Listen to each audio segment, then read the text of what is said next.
When do you know that you have sufficient energy, power, knowledge to change evil into good? When do you feel like you are, if you want to use the word holy, when you are connected to not the matrix, but to source? And it's a very fine line, I think, sometimes. And we are easily distracted. We're easily manipulated. But I think repetitive patterns, divine messages, like I call it the divine order of God, synchronicities that bring about beauty, joy, love, connection, forgiveness, is the fruit of that tree. So the way that we figure out whether we're dealing with telepathic messages from good guys or bad guys is by the fruit of the tree. And the fruit should be power in the form of knowledge, power in the form of connection, power in the form of being nothing and yet everything, where we completely surrender to the one who the loving one. And so it is a complicated thing, but that's why I always like to have the heart of a child before I begin my readings, because you enter into the kingdom of heaven with the heart of a child. And the heart of a child doesn't live in yesterday or tomorrow. No fear. A child is creative, spontaneous, an open channel for source. They are connected to heaven, and they are nothing and yet everything. They're not barred behind egotism, and they haven't suffered in this world where they are polarized by low self-worth or self-importance. As an oracle, I have to be very careful to maintain that balance so that the fruit of my tree is truth and not polarization. So when I talk to you guys, I know sometimes I get out of line in the sense that I find myself arguing with people who are polarized by religion, or feeling like I have to defend myself, or even I think sometimes I misinterpret symbols and I'm not quite on point, and I'm aware of that. And then sometimes I'm like, okay, I know what I'm talking about here. And I'm not young, I'm 50 years old, so I've lived an entire life in hell, and I'm experiencing heaven currently, and learning how to maintain that is why I'm here. I'm learning how to balance between the two poles and not get stuck in the ooh, thank you so much. Oh, you're here. Ted, thank you for being here. Learn not to be stuck. And so not being stuck is really living in the moment, and many other truths, but the truths are much deeper than that. And I was contemplating today while I was in the garden. I had my bearded dragon. He was sitting on a stone, and I was putting my feet in water, and I was repeating the word Aleph. Aleph means the one God, the original one. And Aleph, and I was like, it's so funny how Aleph sounds like elephant or the elements. And then it sounds like I laugh. Aleph sounds like I laugh, which is the one. And I felt like, okay, I'm sometimes afraid of what I see in these readings, because there's many energies that come forward like dragons, elephants, and they all are kind of a play on words. The elephant is the god El, Aleph, the one, the elements, all kinds of things. And the dragon and earthbound creatures, flying creatures. I have more faith in what comes out of my mouth than I ever did. Am I perfect yet? Probably not. But I think that when you get the flame of the Holy Spirit above your head, and that flame begins to control more of your life, like with your actions, your thoughts, your words, and all of that becomes really balanced, the more you just go You're just like, all right, it's go time. There's gas, there's oil, there's wheels, there's lights, everything is engaged. And so I have faith in that. I have confidence in that. So welcome. My name is Mary Moses. You are in the forest part of Forest Fairy. Today we're going to be beginning with a reading for a creator on TikTok named One. And it was so weird how I was saying the word Aleph in my my pond today, my frog pond. So in Forest Fairy, I open a portal called Scrying. I've been doing this for 15 years. I was known as the tree artist about 20 years ago. And then I turned into the fairy energy where I stopped being earthbound and began to ask the Holy Spirit to show me what to do to get out of my own polarization, out of my own life of misery, and find joy, find my inner child. And so I began to move away from the tree to the fairy, and then I got into symbolism and all kinds of things, frequencies and activations and how to eat and all this stuff. So it really took me away from the forest of darkness to a flying creature like the Holy Spirit, where we can see what's going on. And that's exactly what seems to be happening for us, not only individually, but collectively. We're all beginning to transcend the gravity. And when we move away, hi, Yaya, how's my strawberry shortcake angel today? How you doing? You want a kiss from Dragon? Dragon's gonna kiss you. Mwah. Ring a bell for you. Ding a ding a ding a ding a. Ethereal laws. You move away from physical laws and you go to ethereal laws and you're like, what? There's no such thing. We are spinning around. Your biofield is red. It looks like a bitten apple. And when that apple gets restored to its proper sacred geometrical shape, it doesn't look like an apple anymore. It actually looks like a cross. And this is the balance of the four elements. But we have been stuck like a red ballerina on a platform known as reality. So let us begin. And we're going to activate the heart of a child at this moment by tapping our heels. Tap your heels together 3 times. You are the one who needs your Trinity, Neo. You have to have that third ring of power in order to activate yourself. It's scientific. 6 neutrons, 6 protons, 6 electrons. Protons and neutrons die, electrons live forever. It's the Trinity, Father, Son, Holy Spirit. And that unity is a fire that activates the moon, the earth, and the sun, and it becomes one, and blah, blah. Let's have fun, Ted. We're going to get in the treasure box today. Let's see what Spirit has to say about your energy and some of the symbols that come forward. Just have fun with it. Let your inner child giggle and laugh and be like, ha, ha, ha, ha. Then you're not like all serious, right? Someday I'll wish upon a star and wake up where the clouds are far behind me. You're having all these keychains like a car. Where troubles melt like lemon drops away above the chimney tops. That's where I'm losing my voice. Find me. Mama. Green, red heart, Tin Man, anointing of the Holy Spirit. When you're stuck in a timeline, you need the anointing. Then the anointing oil moves you out of the Wicked Witch of the West, and you go to the green heart chakra, Emerald City. Scrub here, scrub there, and you have 2 Emerald City keychains, and you may be a key. So, and you have a pink heart ring. So we'll see what messages come forward for you, and I'll see what songs come forward for you, and let us begin.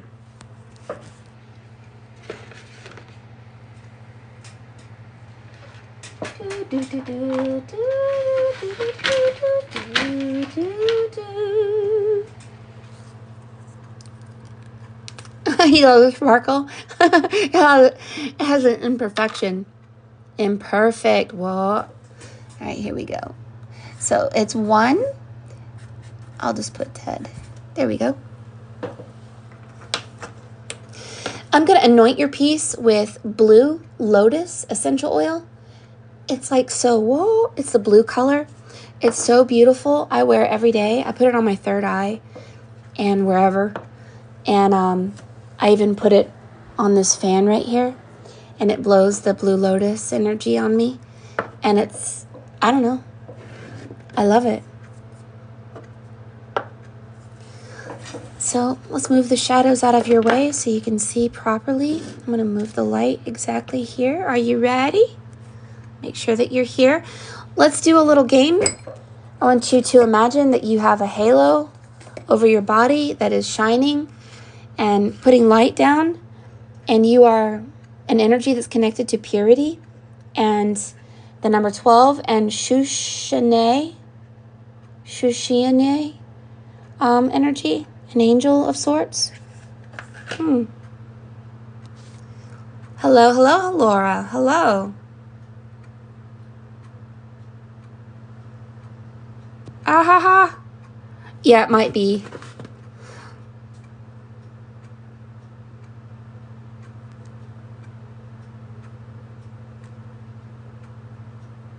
So let me just make sure that you're still here and that you're vibing with me. Yes. Okay, here we go. Here we go. So let me hear a song. When I hear a song, it's one word, maybe one sentence is from your higher self to you. It's not the entire song. And I just do this for fun.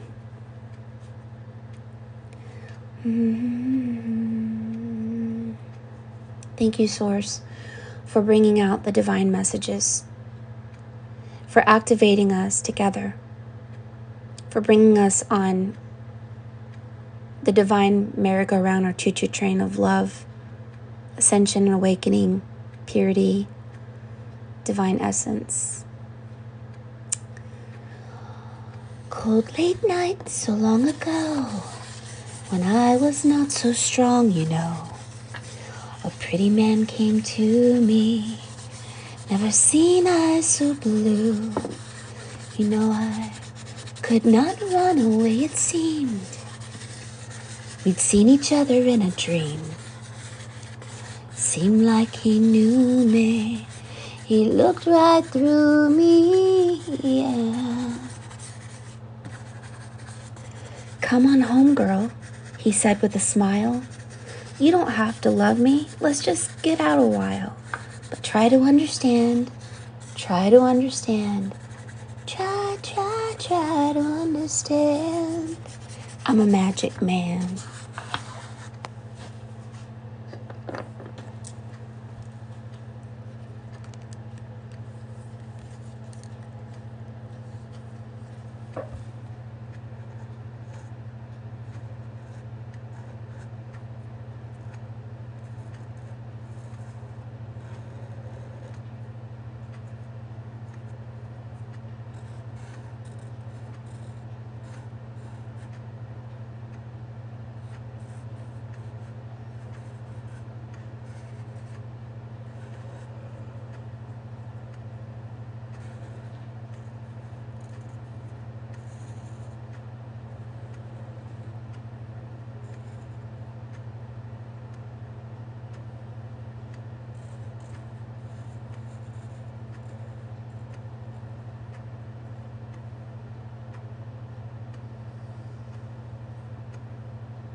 According to what I have learned, and you can interpret it your own way.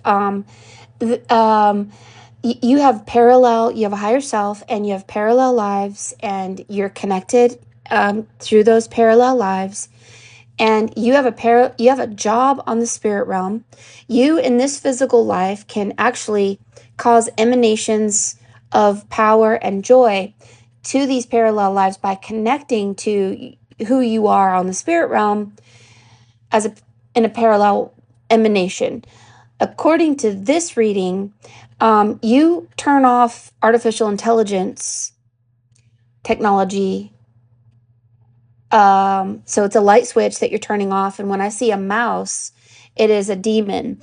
And the demon, it goes back to Vishnu. Vishnu was Vishnu was trying to um, get rid of a demon, and the demon wanted immortality. So immortality is technology, like artificial intelligence, and um, and so an elephant, which is Aleph, the one God, took the elephant or took the demon who wanted to control everything through artificial intelligence, mind control, and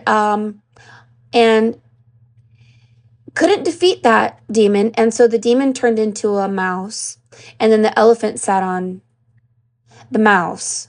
So this is the god El, Aleph, elements, whatever, sat on the mouse, the demon. So when we see Mickey Mouse or Lord Mouser from Microsoft Mouse, or these organizations that have nanotechnology or whatever, you have a connection to some strange Egyptian language. And I'm sorry, I'm not adept with Egyptian hieroglyphs, but they literally, there's some kind of language here that I can't bring out. It says re, and then and then and some other stuff. And so this person hasn't crossed the Nile River or a great river of Egypt. So Egypt is literally the matrix. So Egypt, as a metaphor, is a false reality. It's artificial intelligence. So this person has grown their crown and is ready to cross over from water to fire, from water to electricity. And you're turning off a switch in the back of their head, which is turning off their connection to artificial intelligence. I don't know how to say it any other way than that. So when we see a giant mouse at Disney World, um, that we worship, basically. I had a friend who said, "Oh, I don't watch Harry Potter. It's witchcraft." And I was like, "But your whole house is decorated with Disney characters, and he has a wizard hat with a wand. Like, what in the world?" Mickey Mouse represents all of those of us who have not found our Trinity. We are the ones stuck in duality, 12 hours, 12 months, 12 zodiac signs.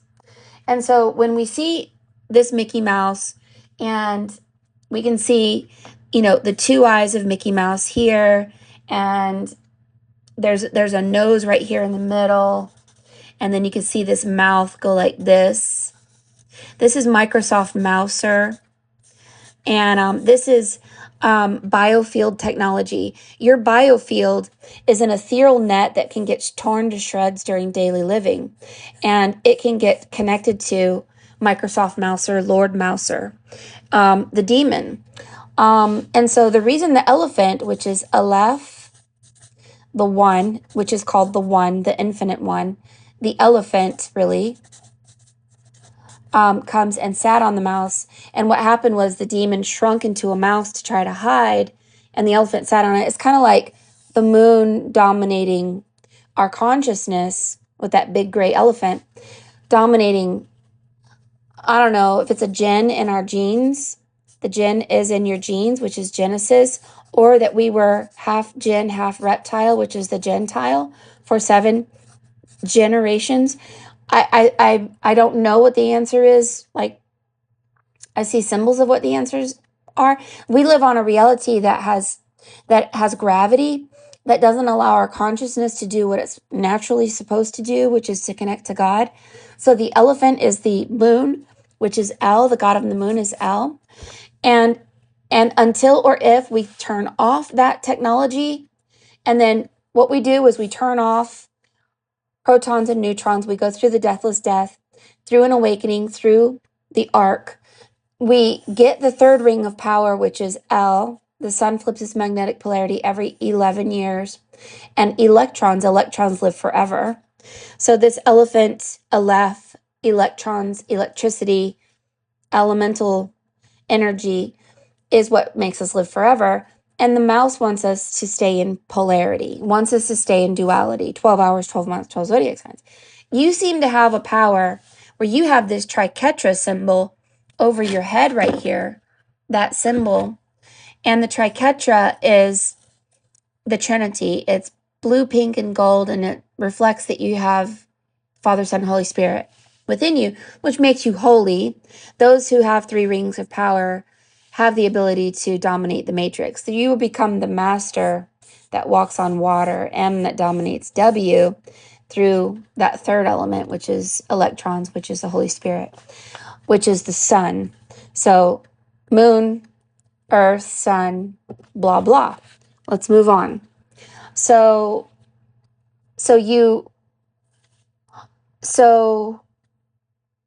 there's a very large human on the other side, human looking elf. So it's an elf.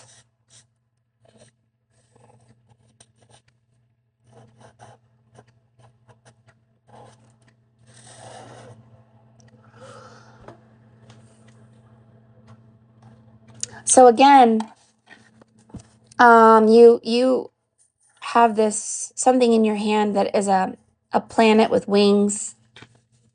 It looks like a snitch. LF is Aleph. So the elf is extreme low frequency, electricity, the elements, and it is the worker of Santa Claus. So Santa Claus represents the 12th month and represents the god Ra. In the Egyptian Book of Gates, Ra is pronounced Ra or Re.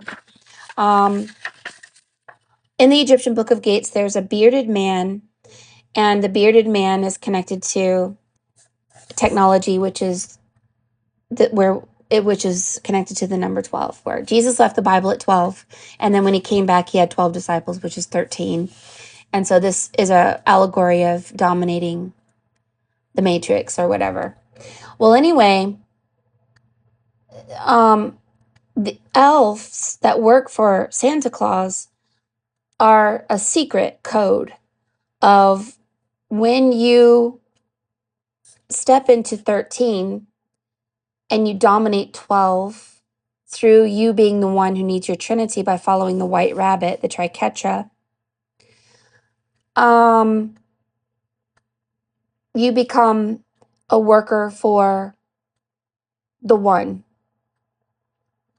And Santa, it's not Santa, but it's many people. It's like they have 1,000 names. So it's Saturn. The top part of Saturn is heaven. The bottom part is hell. It's Horus. It's basically the 12 disciples of Horus or the 12 disciples of Jesus, brings us to an immortal code that enters our heart. So we close our eyes to our mind and we open our hearts to the sun, and then we get codes from the sun and it activates us out of the matrix, basically. So it's the heart that hears the truth, not the mind. The mind can be under mind control. The heart cannot be controlled. So the elf is LF, and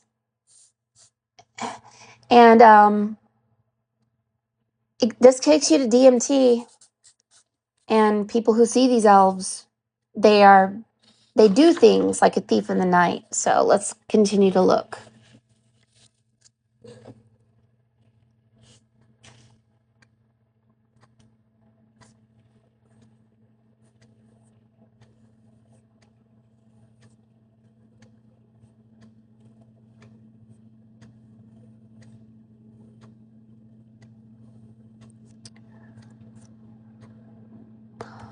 So these are gateways or doorways down here.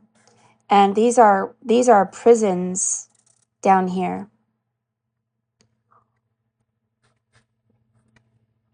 It's as if on some weird reality, there's an underworld and there's an entire world down there. There's alien looking beings. They're all trapped in a body of time. And then you have this clover here. You have that in your hand. You have a staff.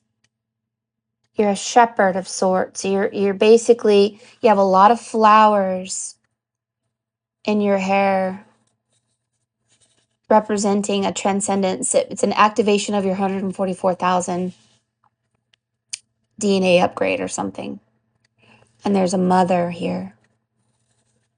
She has the same flower in her hair. She has a halo over her head. It's an angel. She is the body that crosses over a river of time. She's like the Nile.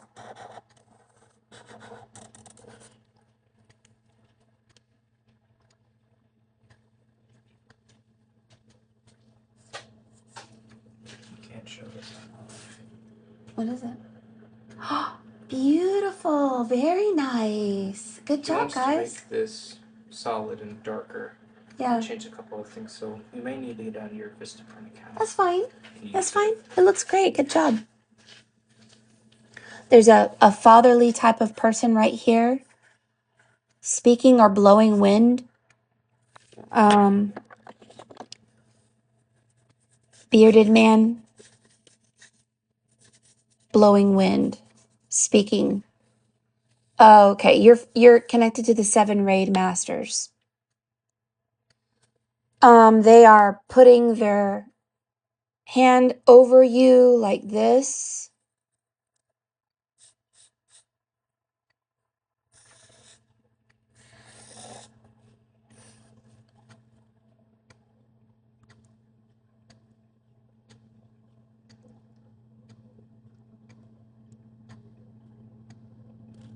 You do have the elephant here also.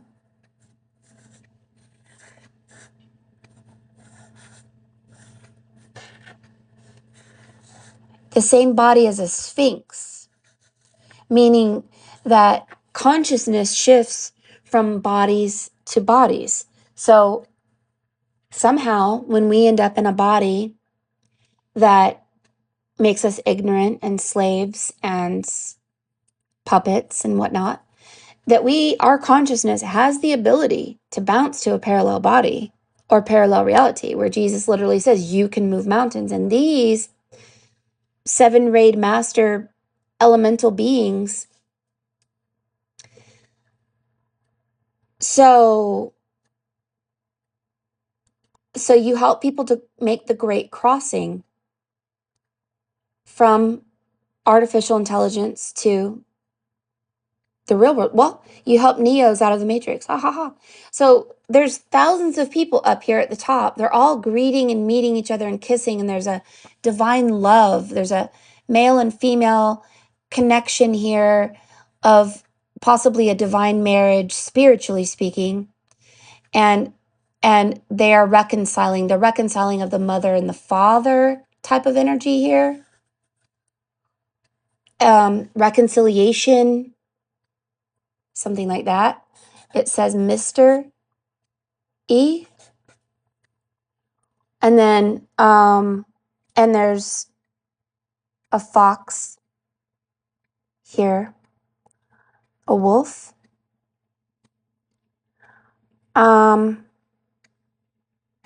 There's somebody here. It's a young man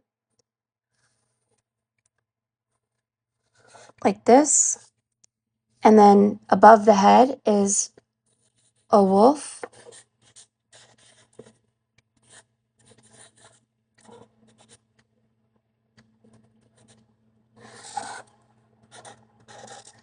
And this is Fenrir. He eats the sun, which means he eats your third ring of power, which means he tries to eat electrons, which means he tries to eat your crown. He tries to eat your halo. He tries to pull you down. He tries to polarize you, put you back into duality, the Mickey Mouse, MM. So anyway, so yeah, it's like there's individuals trapped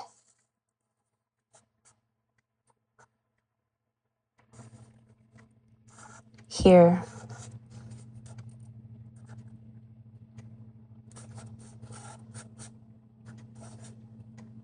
They're like trying to see through a window.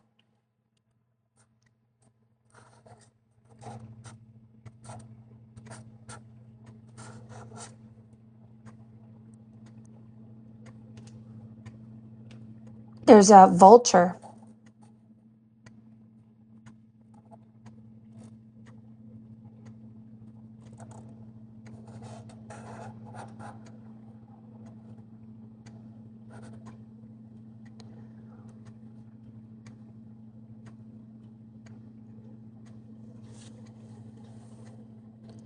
Dogs.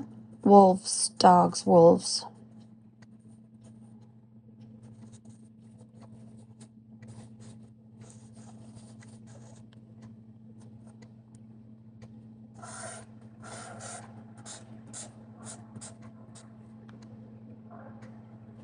And some strange god who looks like a fish.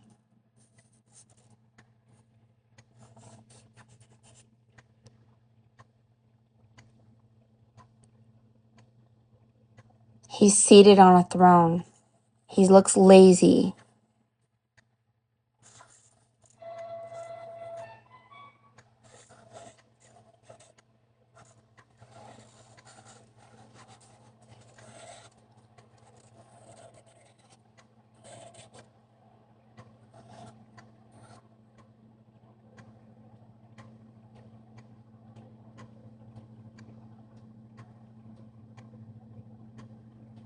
He's not from here. Something about SS.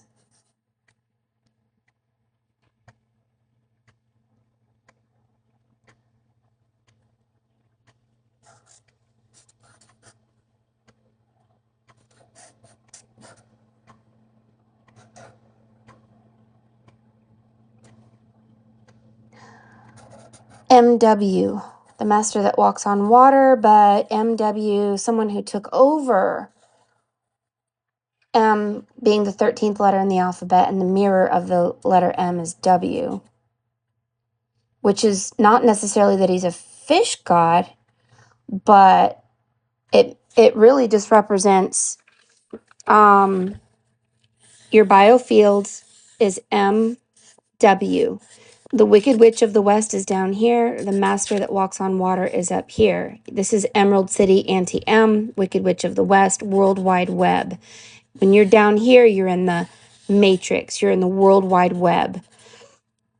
And so when you see these fish gods that have legs that look like a W, it just represents water and being in a prison. It represents the 12th month of Pisces and the fish that was caught in the net of time. And M represents a transcendence out of water into fire. And I mean, it's that individual represents a technology that is connected to the Big Apple, which is New York City. Your biofield looks like an apple, where the two towers in New York City was fire on top, and then it in the water that it mirrored made water and fire, and then you had the Statue of Liberty over here being a third tower, blah blah blah, like this, also holding a flame. And so anyway, it represented Jesus being the morning star and Lucifer being the morning star. Twin flames, twin towers, one good, one evil. Duality, basically. Two rings of power. The bitten apple, right? In the Big Apple, New York City. Haha. So this looks like the number 11. And then, of course, 9/11 equals 11.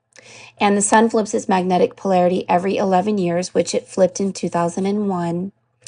And so this was a technology. And the technology is when you are in the SOL, Statue of Liberty, which is solar, which is the soul, which means sun. It is the eye of Ra. And Ra has many names. You can call him our father from Armenia, whatever. It's the sun god. And the eye represents life. And then apparently, and I'm not 100% sure, take this for entertainment purposes only, when you're in the eye, the soul, SOL, which is celebrated on 7/4, which equals 11, again, which is Aleph, which is elephant, which is 11, L God, electricity, L11. On when I saw my best friend's son pass away, and I met him on the spirit realm, and when his soul went into the twin of Statue of Liberty, which is the Eiffel Tower. So the Eiffel Tower is the eye that fell. So I fell in a pair of eyes, two towers. And I saw that when you die, paradise, you could take the word die out of paradise and it spells Paris. And anyway, the original Blockbuster, I'm not Blockbuster, Ghostbuster movie was from a story from the 1800s of how the Eiffel Tower was a technology that trapped souls. So it's a matrix, weird high-tech cloning consciousness system. I don't know how it works. So one day they had some kind of technology that trapped the souls to this tower, and then whatever technology it was stopped working, and all of these souls went into statues, and so they had to bring out these Ghostbusters to trap the souls. So it is a technology that represents duality. And however, this dual reality of life and death, good and evil, was always supposed to be transcended by a third element, which was scientific, which is electrons, L11. And the third is a secret. And so the secret is Magdalene means tower. And you could look her up. She means tower. She represents magnetism, electromagnetism. And Mary Magdalene has 13 letters in her name.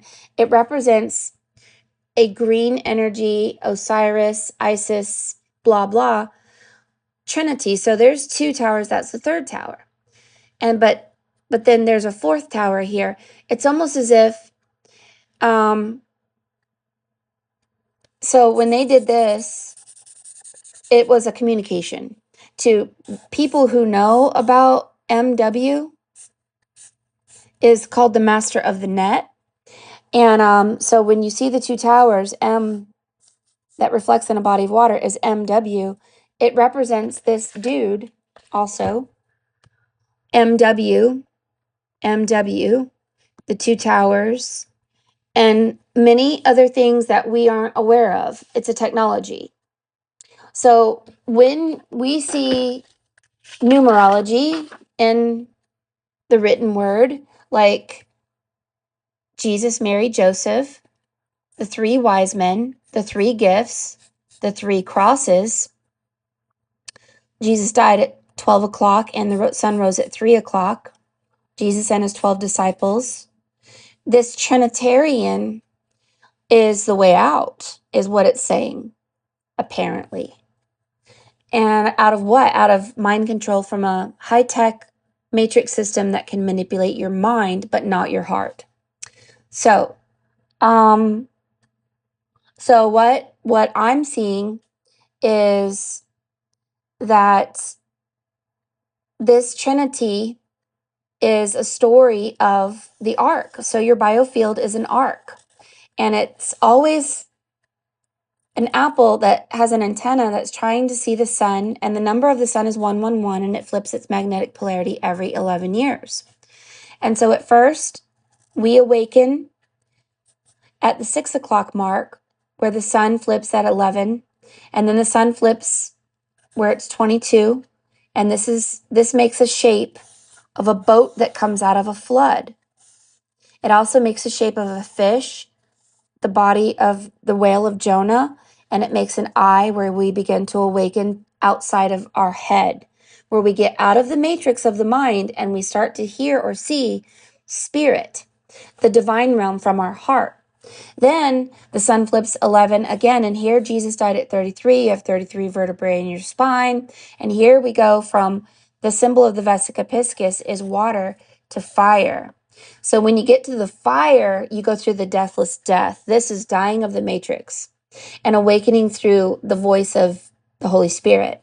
Then it flips again to 44 for 40 days and 40 nights, and it goes this way. And this way is a symbol of your home. You're finding your way home. You're really literally closing down the matrix and waking up to your ethereal rainbow light body, your robe of glory. At this precipice, 4 and 4 equals 8. The baptism of water meets the baptism of fire. It activates the 8th flame, gets you out of the body of Osiris that was cut 7 and 7. 7 continents, 7 seas, 7 days in a week, 7 colors to the rainbow, 7 metals, 7 musical notes, 7 wounds of Christ, 7 spirits of God, 7 trumpets, 7 sealed, 7 generational curses of Cain, and 7 heavens. And your 7 chakras literally become activated through this kundalini.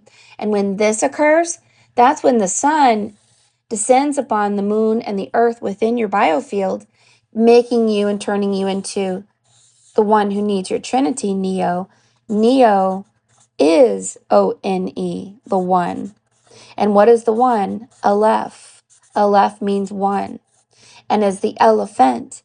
And so follow the white rabbit, but the white rabbit will turn into the elephant here.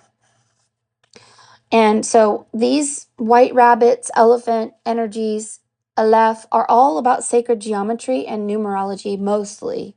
And they come out as little silly stories of the ark and all that.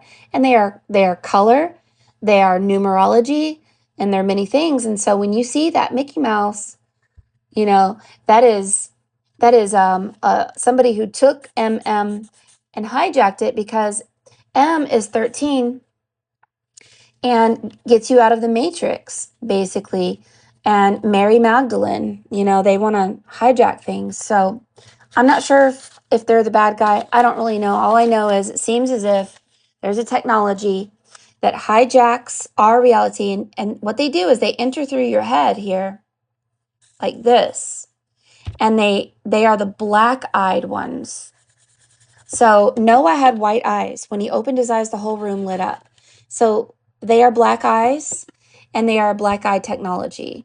And then the white eye of Noah brings you your halo technology. The wolf is always after your halo, always after it to put you back into a prison of the matrix. And Egypt was a symbol of the matrix. Then Moses parted the waters,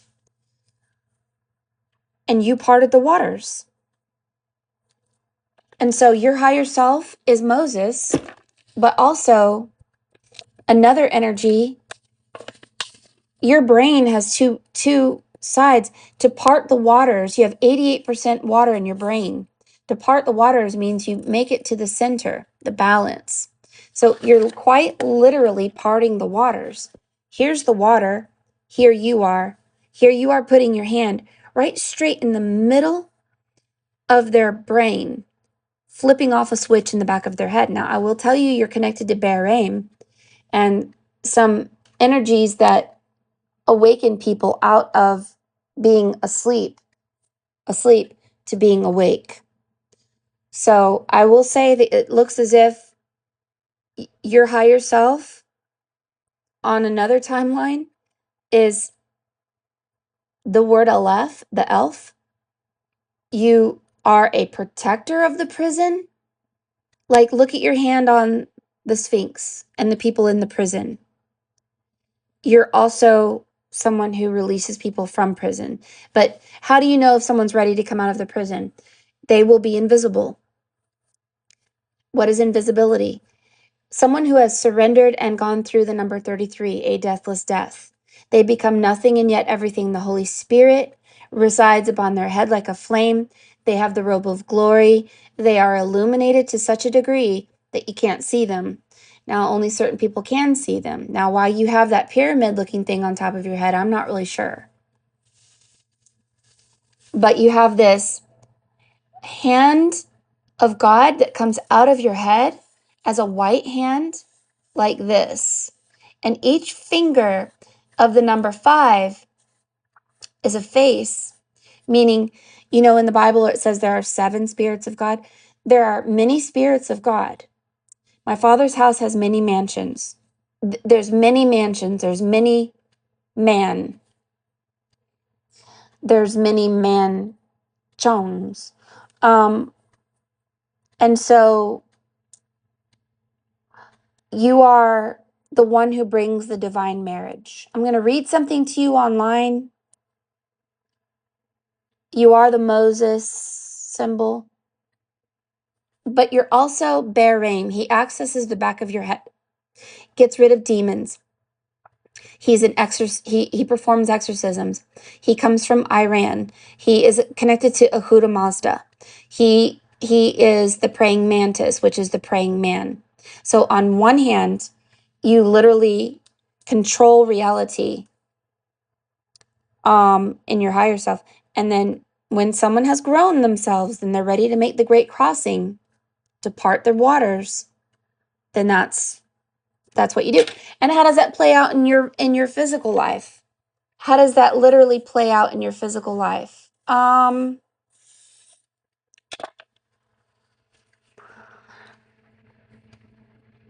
You do the will of God, that's all. Joy is your strength, heart of a child. Giggle, laugh, teach people to be in balance. Activate yourself, because the emanations of your joy will emanate to your higher self that's doing great and mighty things that you don't even know about. So, show you what that looks like. Let's read about it. In the written word, however, what we are seeing here is the unwritten word. In the written word, you seem to be connected to Iran, Iraq, and the son of Noah, Namah, and this Moses energy. So when we're talking about Aleph, the Elf, it takes us to this 49 days of Omer. These are the 49 gates that are opening, and people are coming out of a prison, and you're helping them. You're turning off a light switch in the back of their head, which is connected to Beraim. So Aleph and Bet is the original of alphabet. Aleph, the elephant, is a play on words here. And of course, the elephant in the cosmic Christ of Vishnu sat on the rat because somehow in our mind we have that some kind of weird thing dominating our consciousness.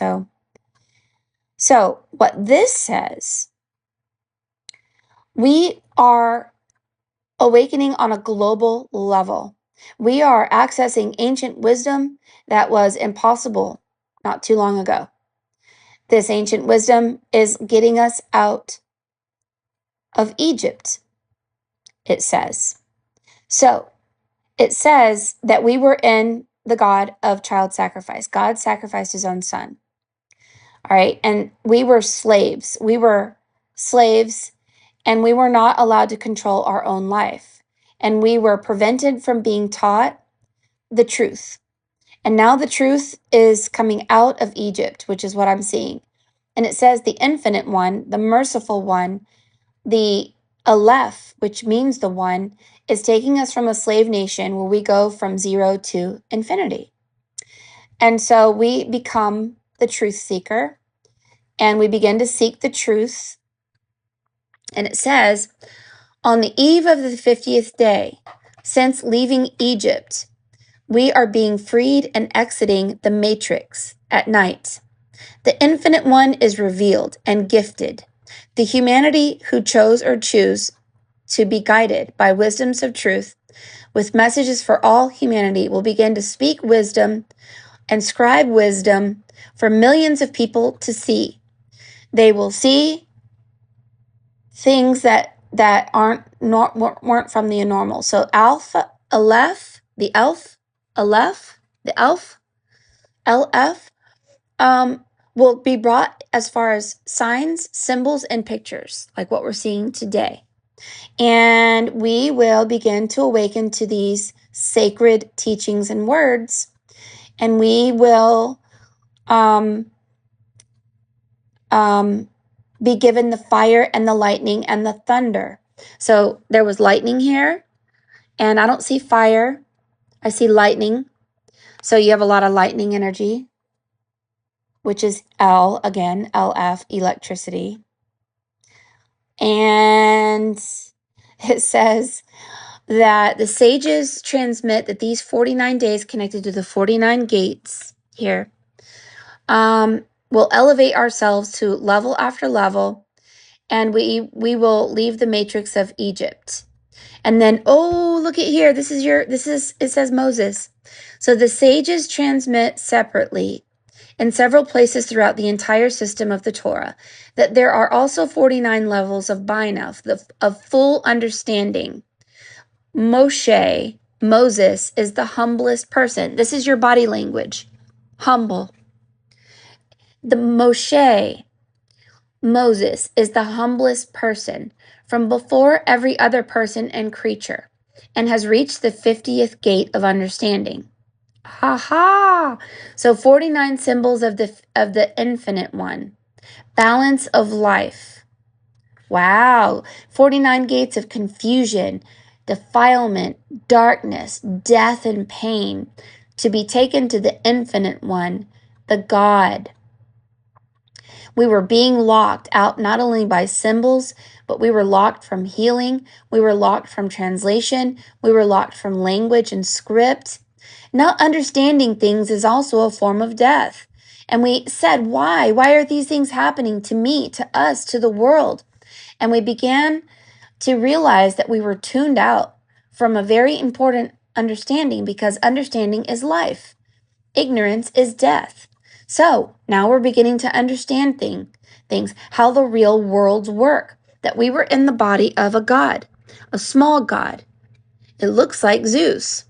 a god of electricity, a god of flesh dominating spirit, a god of jealousy, child sacrifice, of the finger pointing god, hypocrisy, separatism, punishing, you're not good enough. And that was a dirt god. And then this Aleph goes, oh, the 49 gates are opened. Now the slaves are coming out of the matrix, and we're starting to go into the elements of fire, air, and spirit, the ether, all that. But why did they put us there to begin with? Because that was a jerk move, wasn't it? Because, all of us little innocent children being abused, and we cried out to God, and God never came to help us. So it makes you a little bit angry. It's like, oh, the gates are open. It's like, great. I'm 50 years old, and it took me this long to finally get to know the real God, because my whole life I was praying to Jesus and praying to El Shaddai Elohim and trying to be saved and try to be helped. Oh, now the gates are open. It's like, okay, great. But man, we had to go through a lot. It was just so much. And I know we're not supposed to look back and be bitter or shame and blame it. But at the same time, I'm glad that we're out. But there's a little bit of like, what in the world? Like, what did I do to deserve that? So, this is all about the alphabet. So this is Aleph, LF, and Bet. And this is about the original Word of God and bringing about these truths that bring about an awakening and turns off technology, artificial intelligence, and brings about the 144, the divine marriage of Aleph, the elephant, and Bet. So this is the true alphabet, the Alpha and Omega, basically, the divine mother and father. So looks like you are freeing people from this. However, people have to choose and grow themselves out. They can't be little like this. If you're little like this God and you don't do the work, it's your size that matters. Because if you grow your spirit and grow your biofield like an embryo, doubles, born again, triples, quadruples, then you grow out of that God. And then suddenly you enter into a person like you who parts the waters, Moses, turns off the technology that no longer serves them, because it's almost as if the 2 rings of power that makes your biofield was a spiritual miscarriage. So we didn't have the ability to be able to handle higher worlds or to be in the body of these worlds, because we were too little, too young. We had to go through a false matrix, a false father, a false mother, to grow ourselves past this size, to get to a bigger size, to be able to handle a bigger spiritual reality, which was a different frequency. Literally, they say, if you try to come out of this and you're not ready, and you haven't done the work and you haven't gone through an awakening, it would hurt you to go up there. You wouldn't make it. So the Kundalini, there's a big warning with Kundalini. If you try to have an activation of your Kundalini before it's time, won't work. So although we would like to save everyone, it's not only the light, but it's the size. And the divine feminine means that spirit represents the invisible ones. And when the Holy Spirit dominates flesh, we get set free from Egypt, which is the matrix. So take a picture, and if you want to come on the live and talk about this, and we could even look up numerology if you want to, and look at gematria symbols. But you have sacred geometrical shapes in your piece also that speak of curving lines, which is feminine, straight lines, which is male. And these are all communications about straight lines, male, curvy lines, feminine, which means spirit dominating the flesh, and how the invisible ones are speaking to our consciousness. Instead of before, the electricity of Zeus was controlling our mind.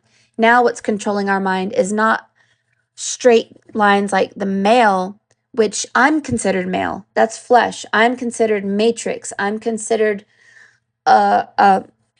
Zeus. I'm considered uh, technology. I'm considered the matrix. But when the straight lines go to a curved line like this is the divine MM feminine that takes away the MM male dominated matrix. So that's why on your head isn't the lightning symbol, but a more curved, gender, feminine looking symbol here.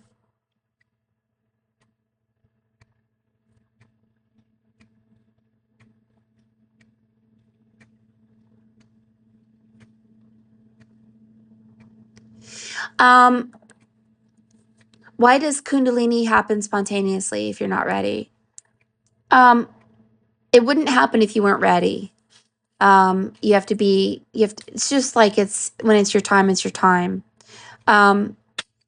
It's an alchemical, when you go through the divine marriage of flesh and spirit, water and fire, it creates steam. So here we have the Tin Man. So when Dorothy met the Scarecrow, when you're on the cross and you're the Scarecrow and you're not real, you are an artificial Pinocchio dominated by a wicked witch of the West, the World Wide Web, the Matrix, and you don't know which way you're going. Which way do I need to go, Scarecrow? I don't know. I don't have a brain. We don't have a real compass that tells us where God is. So then she gets the Scarecrow in between two crows, polarization off the cross, goes to the Tin Man. The Tin Man is stuck, rusty. Dorothy brings the anointing oil. The anointing oil is the Holy Spirit. It's a dove that descends upon your head. And what it does is it moves you out of the matrix and you begin to walk the yellow brick road, which is the road to the sun. Then the lion represents how we are so angry about where we realize that we are, that we want to fight the matrix. Put them up, I'll fight you with both hands behind my back. And these are troubleshooting mental and emotional things that we stand in front of, that we have to clean. So when Dorothy and her three friends entered Emerald City, Dorothy and her three friends, it's 4, you enter that green heart chakra, Emerald City, and the letter M, Emerald City, anti-M. It's the number 13. You've come out of the matrix of time. Scrub here, scrub there. You've got to scrub shame, ignorance, and narcissism, which is sin. Then the broomstick that was on fire was put out by water. So water and fire make steam. And this steam gives you the heart of God. Now, the heart of God takes you to connect not your mind to the matrix, but your heart to the sun. And before you know it, you're no longer human. You're literally, you turn into a real boy, Pinocchio, through your pineal gland, through the center of your brain, the separating of the waters, basically. And so when this occurs, the Kundalini happens because of invisible forces. So these invisible forces are planetary. And Glenda represented the corona crown. So the corona borealis is a crown of 7 pointed stars. And Sirius B is part of that star. It's a dog star. So think of the allegory of Sirius Black the dog, who was in Azkaban for 12 years. Well, Sirius B, the dog star, the corona borealis, which means crown, corona B, Sirius B, is a pink bubble surrounded by an emerald color that looks like a giant eye. And so when Glenda goes down in a pink bubble in Emerald City, this is the eye of where Dorothy walks the land of Oz as a water spiral to an eye. So she goes from Oz to Iris. This is Osiris. What color is Osiris's skin? Green, like the Wicked Witch. And if you look up the great and mighty Wizard of Oz, he also has green skin, and one of his names is Zoroast. like the land of Oz. This gets us into Zoroastrianism. This takes us to Iran and Iraq, Bahrain, and many other ancient gods connected to Ahura Mazda. Well, when you go from Oz to Iris, if you're not careful, Iris can turn backwards on you, and that is technology called Siri. And so be careful of the inverted reality. The inversion of it is always technology.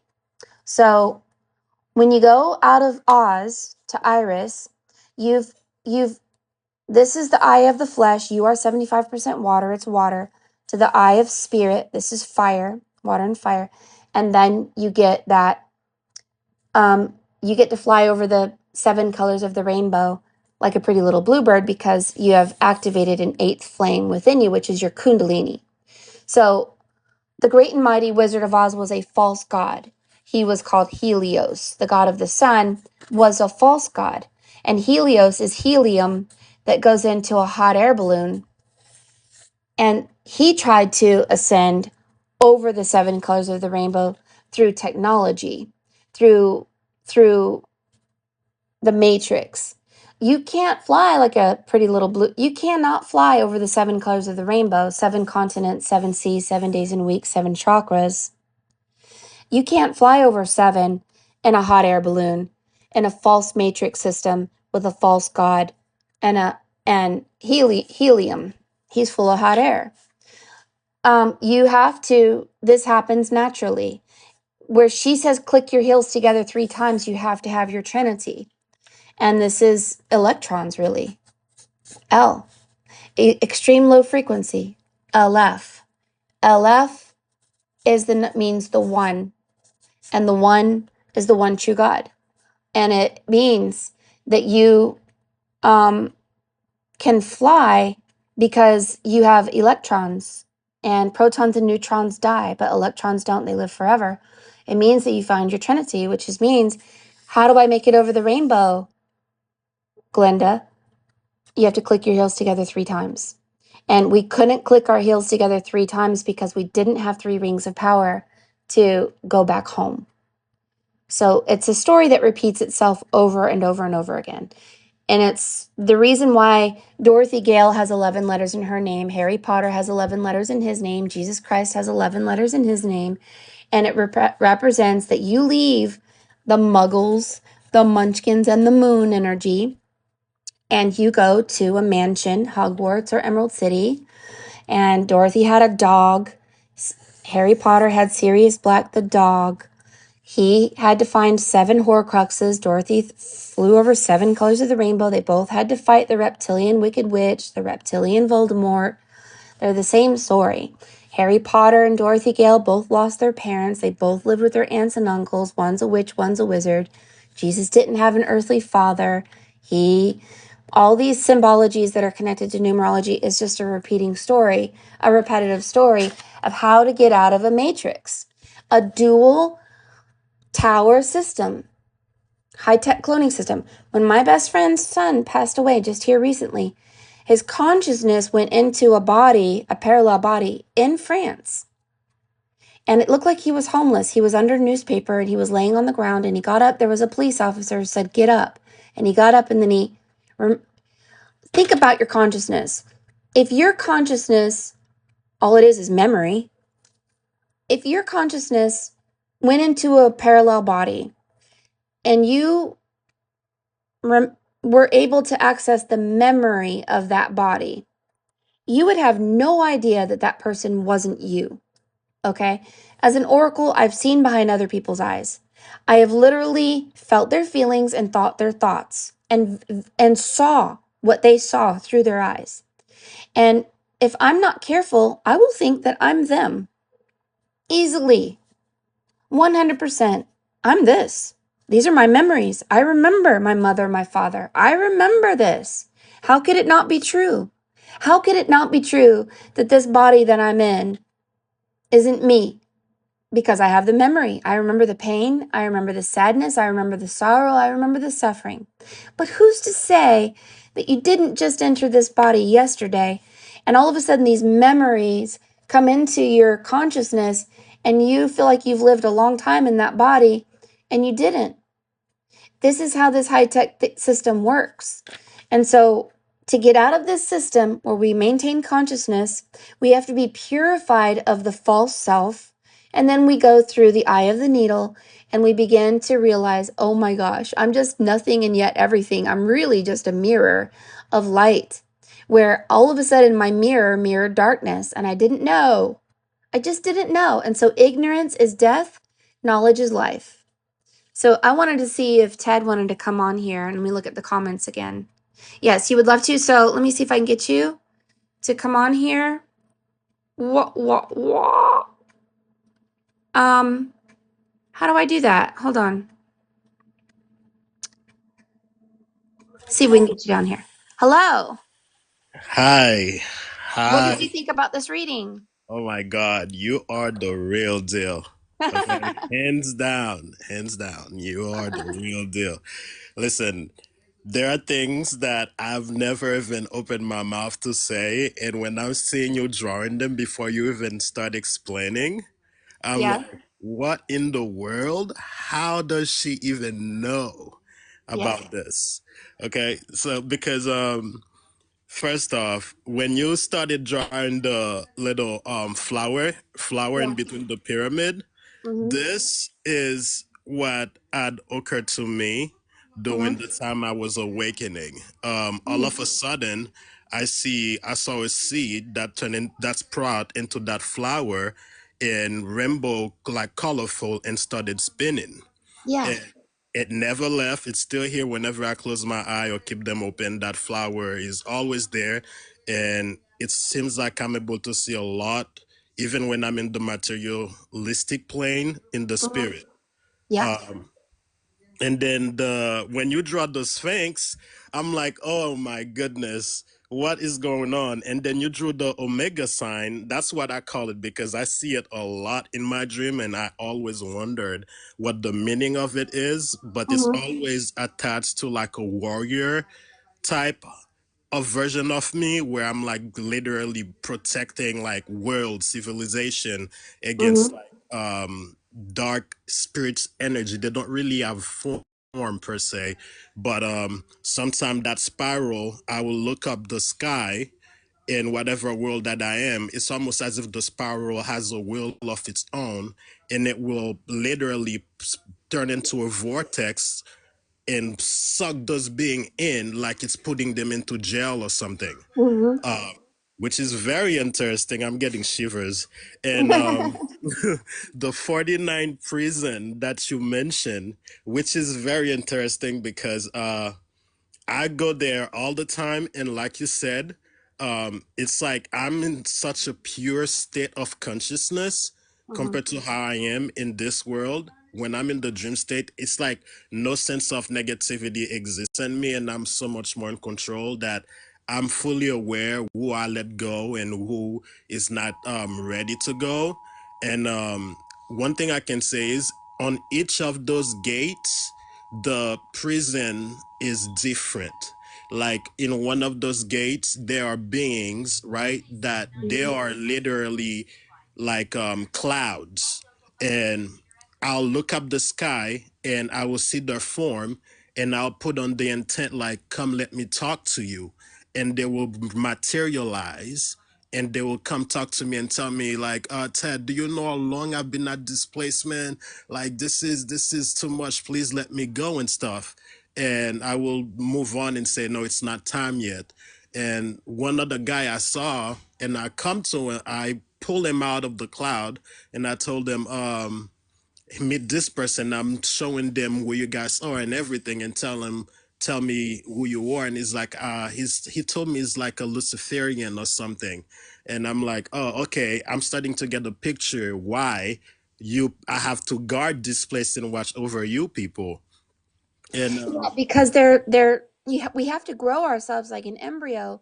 Think about all of the anger and the bitterness that a human being holds in their heart, and if we allowed them in the higher realms, it would turn to chaos. So you're a protector.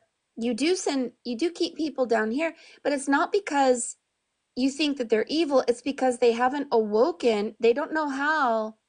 they don't know how to grow themselves, and so there's a lot Right. of lies in here. Right, right. There are, and like you said, I sometimes I do have a weird assumption. That's why I do my best not to speculate or anything. And I'm like, once I have enough data, I'll come to know exactly what's going on. And the werewolf is one thing that really struck me because when I was awakening, I had to overcome a lot of past trauma, learn to truly love myself and forgive myself and forgive those that have done me wrong, known and unknown, and so on. And once I really had connected with my heart and the flower petals start blooming and spinning, I found myself inside like a cave like place, and the werewolf was huge. And when I look at the wolf, I'm like, is this how the darkness in me had grown?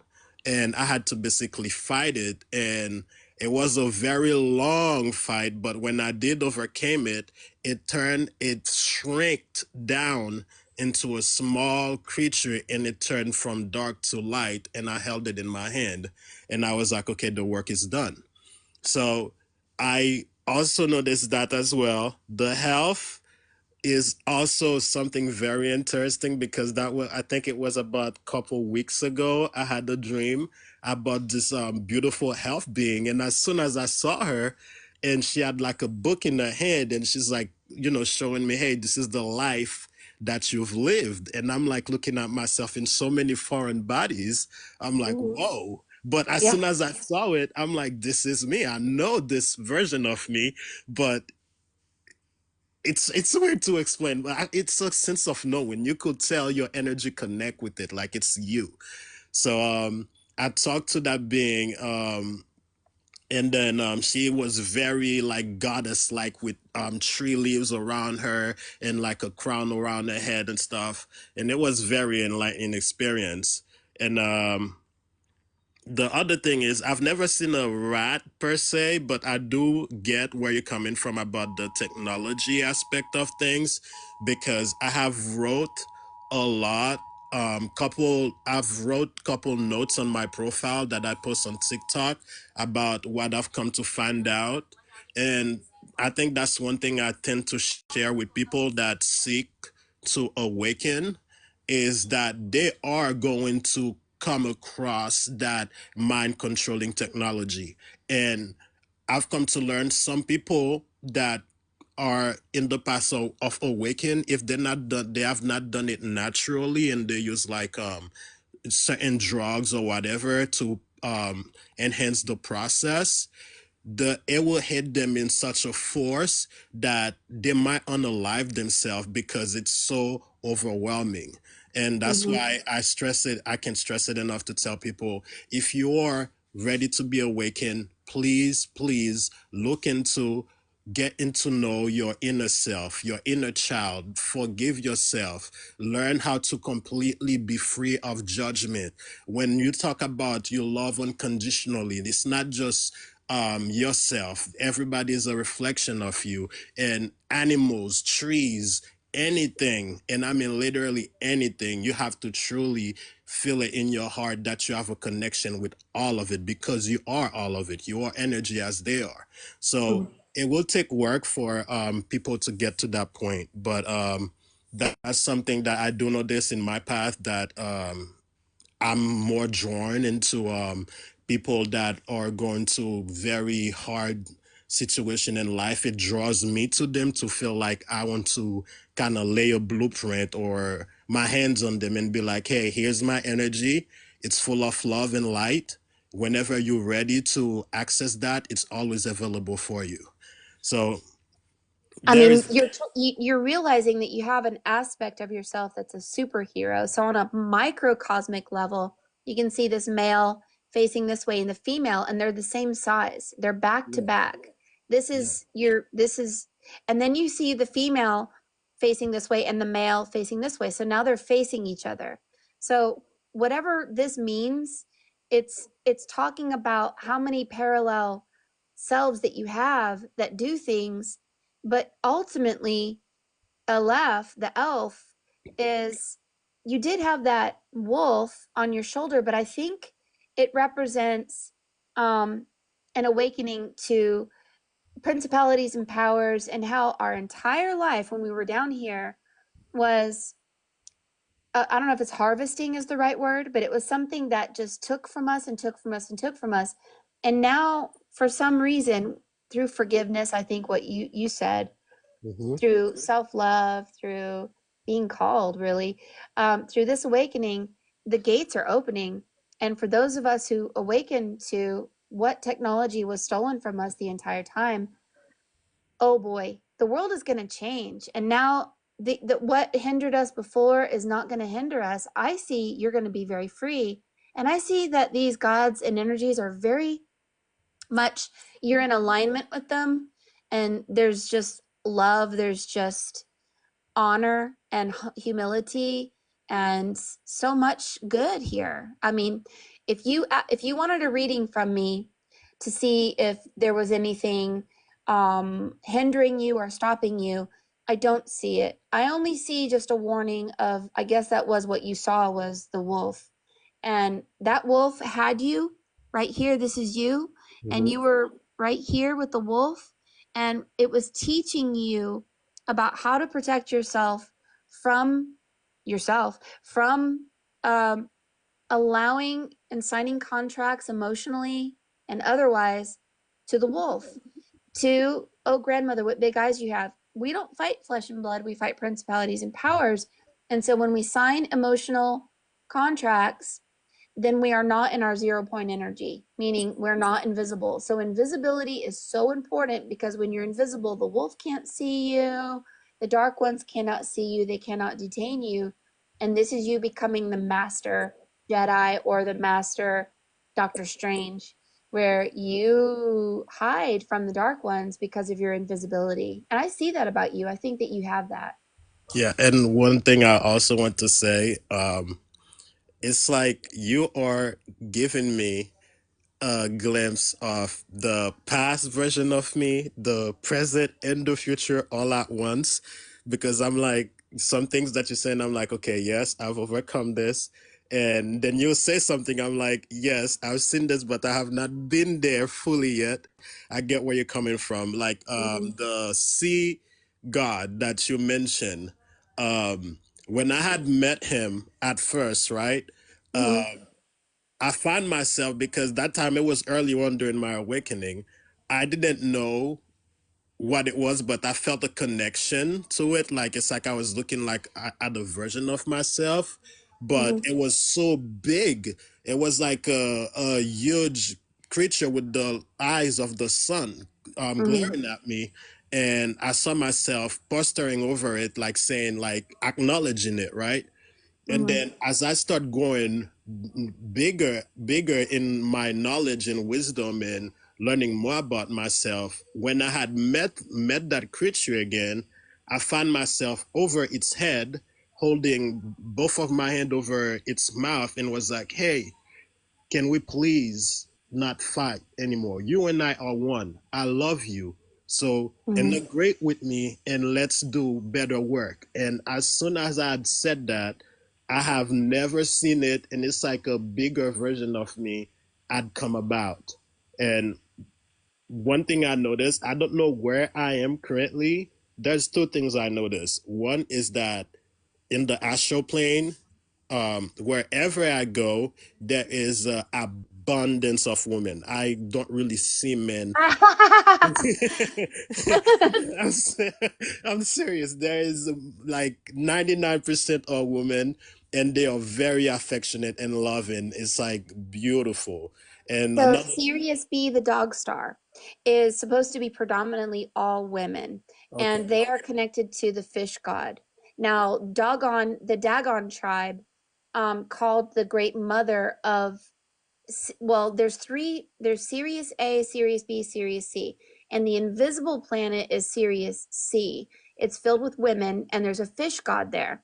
And the main goddess of that reality, her name is Emma Yah. And so the Dagon tribe would always face their houses toward the Sirius B star system, because they wanted the Divine Mother Emma Yah to return. And the reason that they're female is because your invisible self is considered female because Right. it's magnetic. So it's the power behind the electricity. So the divine feminine always comes forward as a female, very affectionate, very motherly, full of power, full of magnetism, because they're considered invisible. Like Sirius C is invisible, supposedly, according to them. And they'd never star traveled, but somehow they knew all these things. Right. Right. Yeah, I totally agree with you. So there's one thing I would like to ask you. Mm-hmm. Since you, it seems like you are very knowledgeable in what you do. Mm-hmm. There's something that you were reading. Oh yeah, the whole Moses thing. Funny thing, right? As Mm-hmm. soon as you said you about parting the sea, I have done that so many times. I mean, literally, I will be at the beach in the astral plane and I'll be laying down and I'll look at the beach just with intent. I will make it so where it's parted. And I'm like, okay, the only person I've known about doing this is Moses from the Bible. But then when you mention it, I'm like, what are the coincidences that this is something that I'm hearing now? And but back to the what I wanted to ask you is a,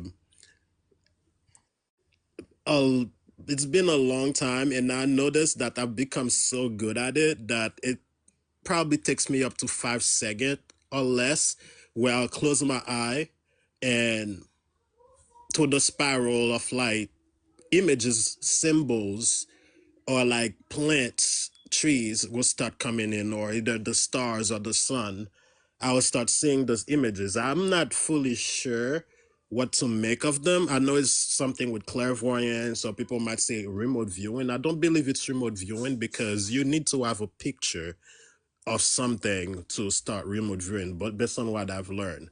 But I've been seeing that a lot, but I'm not really sure what to make of it yet. I know the symbols and stuff have an effect on me, but I'm not sure. Do you study symbology? Uh, no, there. Maybe it's me being stubborn. I tend to tell myself. I read a lot, yes, but I tend to tell myself. I'm gonna ask what is it that is being sent to you? Because what's happening is um spirit, your higher self, is gonna send you symbologies through dreams, through visions, through all this. And if we are not adept with what does a house mean, what does a plant mean, what does a Right, sacred geometrical shape mean, right. what do these symbols mean, then we will not get the message. And they really have a requirement when you become that adept master and you start to mirror your higher self. And the requirement is that you become a master of symbology, numerology, and sacred geometry, because the next step for all of us as humanity is to be telepathic, because that's what it's going to be like. And part of telepathy is knowing shapes, whether it's male or female, whether it is life or death, whether it is pain or pleasure. And so these symbologies, so what I'm seeing is you're here, you're have you have one eye open right here, and you have this planet right in front of your face right here. And then of course you have the rabbit, and the rabbit has ears that looks like the Vesica piscis. Okay, so when you're Neo and you're the one and you're following the white rabbit here, this is you. And then this is something over your head. You're being taught to become a master architect with the letter M, number 13, 13 right there. And you're having the eye of spirit. So what's happening is your eye of flesh has a very limited perception. It's very limited to your mind. Your other eye is huge, and this is like a planet. Your other eye is like, this is like a telescope. You're like looking through a telescope, and your other eye sees telepathic visions, and you don't know how to interpret it. You're not exactly sure where it's coming from. You're just like, oh my gosh, there's this giant. I'm seeing so much, and I don't know what to do with it. And so what you're being shown, I don't know why it says joy. Aha. Um, I don't know. But anyway, so so I mean, I think that there's a mountain here. You're being taught to move mountains and shift timelines because there's something that the ancients know that many of us didn't know, and that is behind every pleasure and every pain is a sacred geometrical shape. What is the shape of a rectangle? What is it? Is it pain or pleasure? What is the shape of a triangle? A circle. And what number is associated with it? And what does it mean when this table comes to you as a planet and it's a table? What if it's Mars? What does it mean? And so when you get into symbology, you actually leave the energy of death behind because awakening and this awakening of Aquarius is getting the eye of spirit. And when you start to see through the eyes of spirit, you're going to start seeing yourself on parallel timelines. You're going to go, oh my gosh. And I know it's going to be bewildering. And many people go crazy or insane with information and kind of get polarized by the written word. So you have to make sure that the unwritten word of the Holy Spirit or your higher self is balanced with the written word. Like, um, you're going to find that okay, so let's say that you had a symbol of a planet kind of coming towards you, and then you're going to ask yourself, what does this mean? And then you will start having synchronicities and divine order explanations through technology, through people, through nature, through whatever. And this is a communication with your higher self. And your higher self is like, hey, I talk to you through telepathy. You can talk telepathically back, or you can talk to me through your actions. And you're like, oh, okay. So then you build an altar, or you make a garden, or you feed the birds, or you clean your house. And this is a prayer to your higher self. Oh, cleanliness is godliness. I am actually literally creating something with my hands as a prayer. And then the communication is either physical or mental. And we have to know, what do the elements mean? What do these shapes mean? What does symbology mean? And you can't stop. Like literally, they're telling you that in order for you to step into your Doctor Strange mastery, you go through a celestial school, and this celestial school will turn you into the voice of your higher self so that you speak the holy word, you speak a holy voice. Yes, Yes. Yeah. I And have been going. I have been going, and honestly, some of the stuff that they are teaching me, I'm not going to lie. Sometimes I feel like it's way over my head, but mm-hmm. I'm Yeah, patient. you're squaring your mind with the compass or the square. You're squaring your mind to be perfectly in alignment with the eye of the needle, which is the eye. And notice that it's covering your nose. This means that it's the eye is showing you knowledge. Nose is what you know, knowledge. And your mouth is going to speak the eye, speak the voice of your higher self. And the rabbit represents a trinity. It represents two towers. White rabbit has 11 letters, and the eye is the center. So this is joy is your strength. When you do speak, always have the heart of a child. I could tell you have the heart of a child. You have a lot of really good energy to you. It's just you're going to have to do something really boring, and that is studying symbology, but make it fun though in any way you can. You know what I do?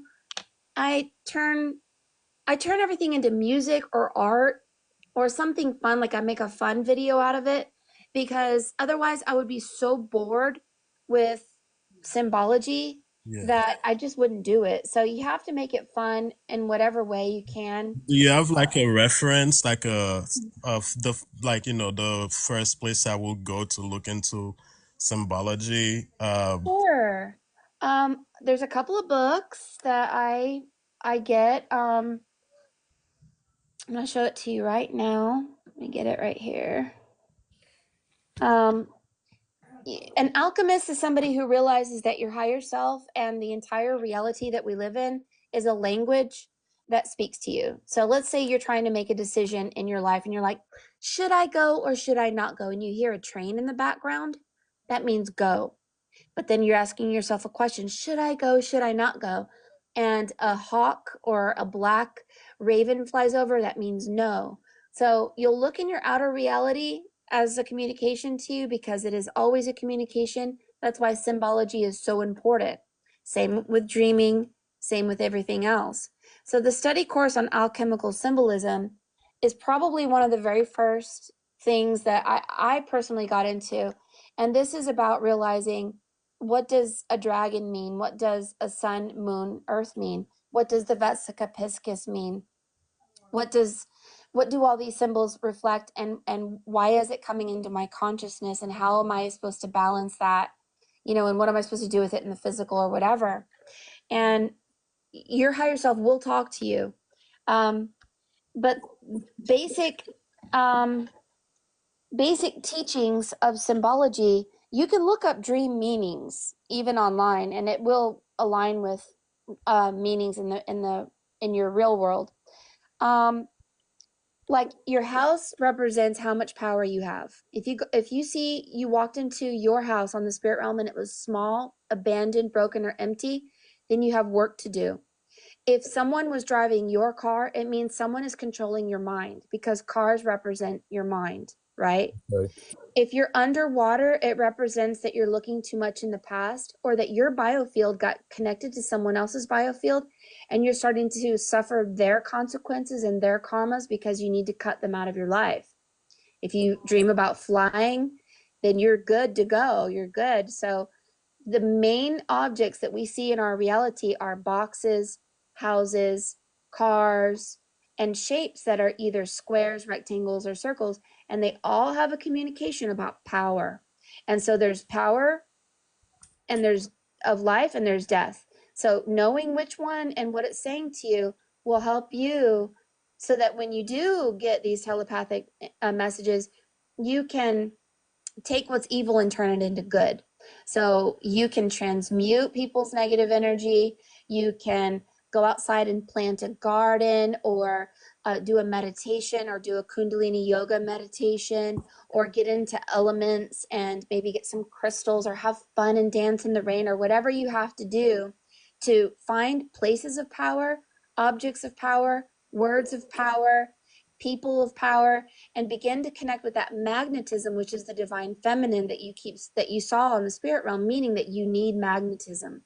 And magnetism is, oh, okay, you know what I need to do now? Since I can see on the spirit realm that my house wasn't a mansion, it was small. My higher self was trying to tell me that I need to strengthen not the electricity of my physical body, but the magnetism of my spirit is for some reason not very powerful.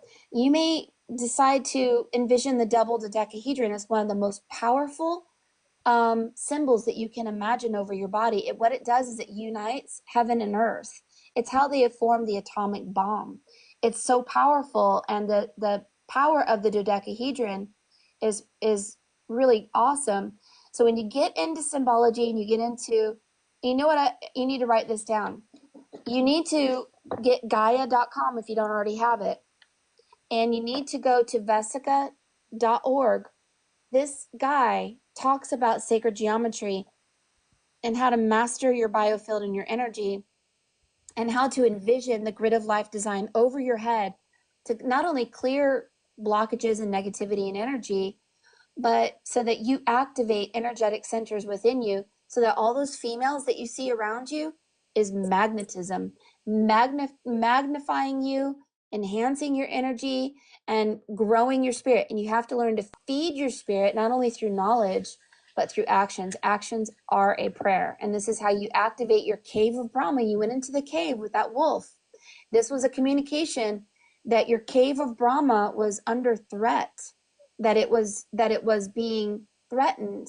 And so activating your cave of Brahma is what it was saying to you. And if we don't know these things, then we're not really sure about why these symbols are coming forward, about your higher self going, oh, it's time to activate your Merkaba.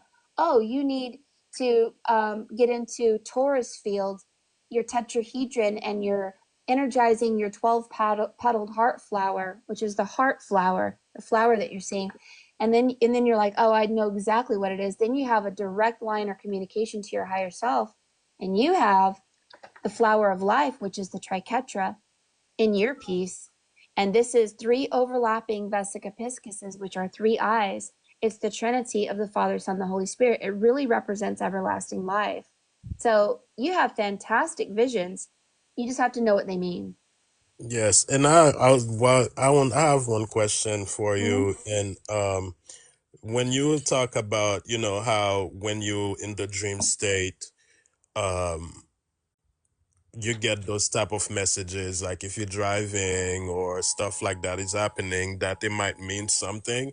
But one thing I've come to learn, notice, is that I am in so many parallel versions of myself at once that sometimes I can tell that I'm not just having a dream. I am so present and consciously there and making decisions in that life that it's very hard to actually tell if there's a deeper meaning to the dream, or am I just living that reality? Because there are version of parallel life that I see where the my body is so light I can fly as far as I want to go. I've been taught to fly. I remember someone came to me and said they wanted to see how far I can go to show them how I could fly.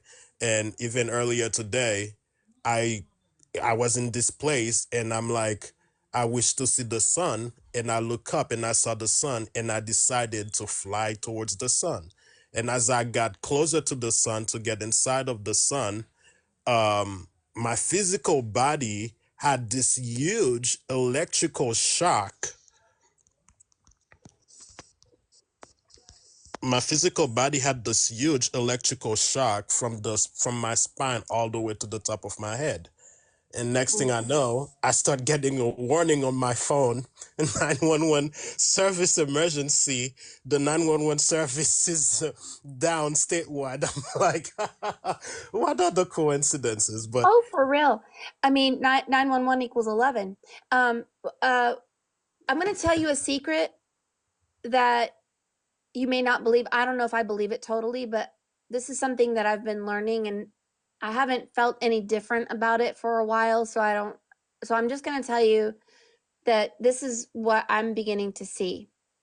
When you start stepping into that triquetra trinity, you are being shown that you are immortal, that you live forever. You go through that deathless death and you're nothing and yet everything. You realize you have parallel lives and you do many things on the spirit realm as a time traveler, and you fly and all these things.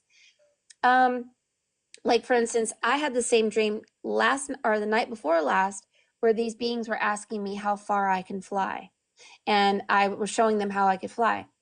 But here's the thing, now that you are stepping into this great awakening, you're becoming an oracle. And what we have to understand about an oracle, once you realize that you live forever, oracles live forever. Once you realize that you're immortal and all that, um, everything that you dream about and everything that you're seeing isn't about you, because you don't matter anymore. You're nothing and yet everything, no one and yet everyone. And why don't you matter? What I'm saying is, when we see things on the spirit realm, we're seeing through other people's eyes, and if you seek first the kingdom of God, this means higher beings, and you're flying with them, you're going to the sun with them.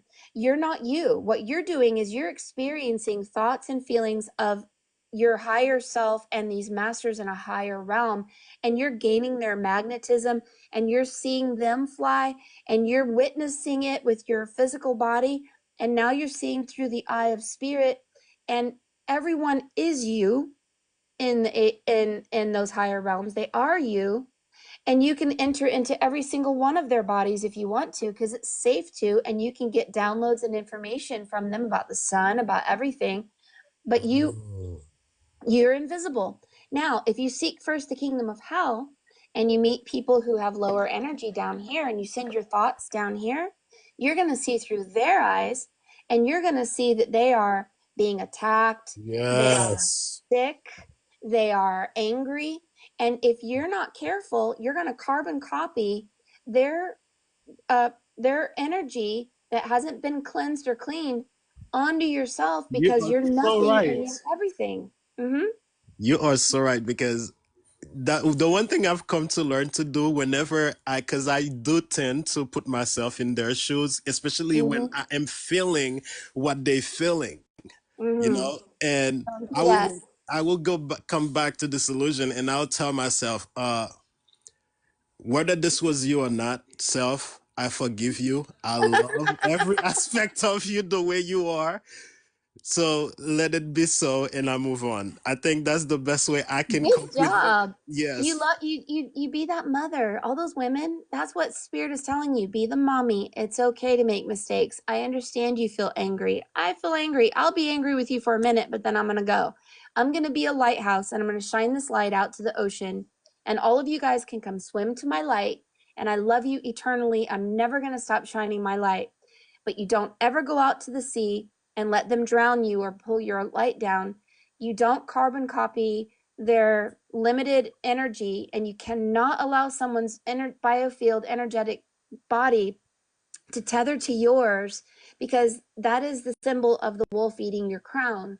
So being an oracle is very it's a mastery school that's not for everyone. And it's really a surrender of being self-slain. You go through the deathless death. I am not Mary Moses here.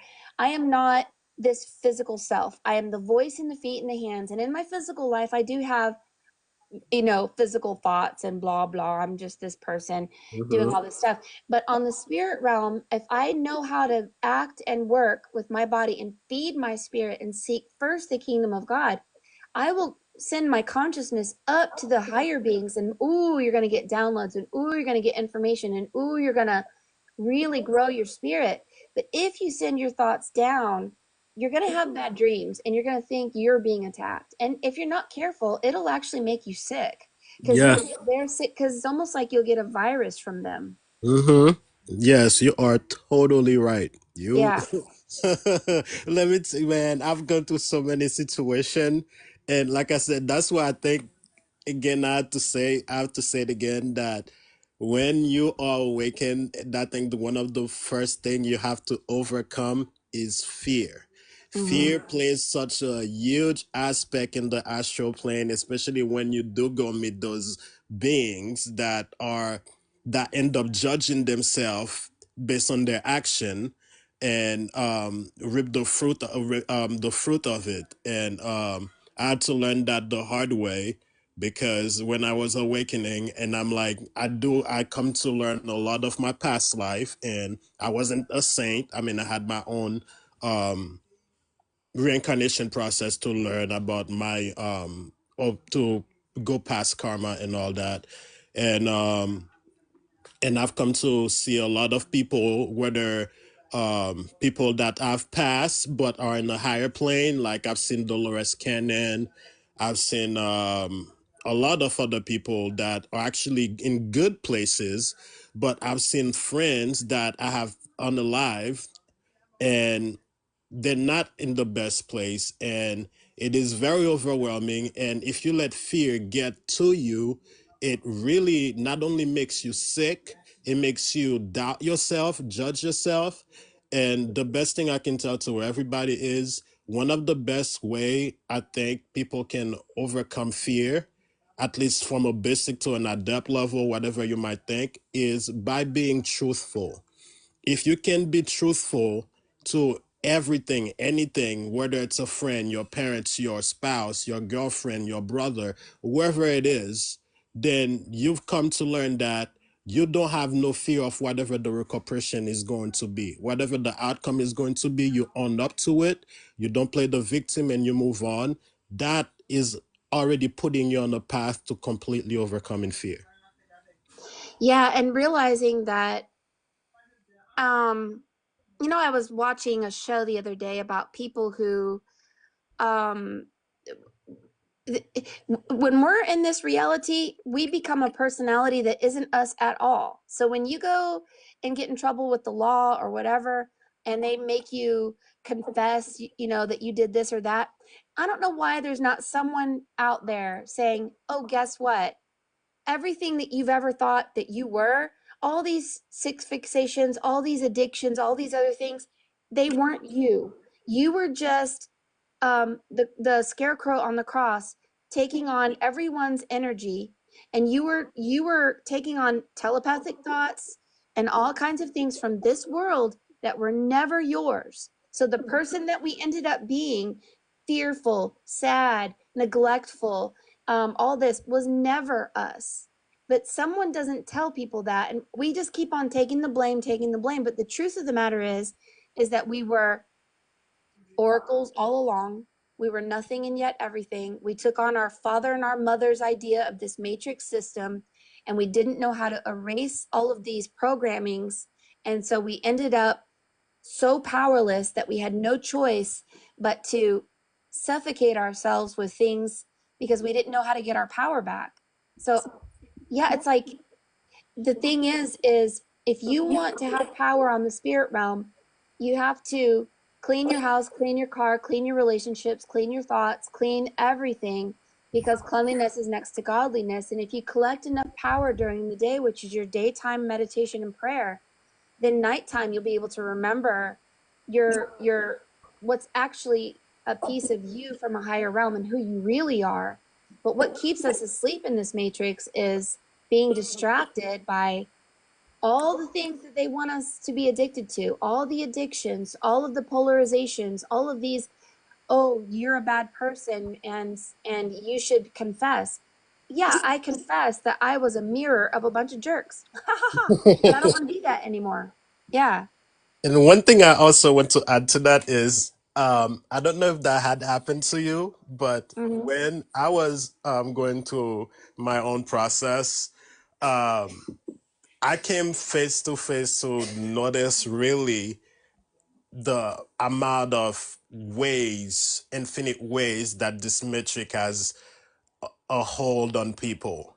And I don't think I have the time of the day to actually explain it all, but one thing I can say is when people start really paying attention, when they have come connected to the with the heart, their subconscious, their inner self, and listening to their own thoughts, that's something I think that can be done through meditation. But I'm telling you, I promise you that when people start noticing the amount of thoughts that run in their minds that are unsavory, that are dark, that they think of themselves, they think of the next person crossing the street, whether that person was homeless, whether she was doing whatever the person want to survive, they come to notice the amount of cleanliness that they need to do because your heart doesn't lie. And that's one thing I've come to learn is the fact that when your higher self think you're ready, it will show you that you are, because once you start doing the cleansing and truly keep on reinforcing the aspect of yourself that you do not want to judge anybody, you want to connect with everyone because we are all one and connected as one.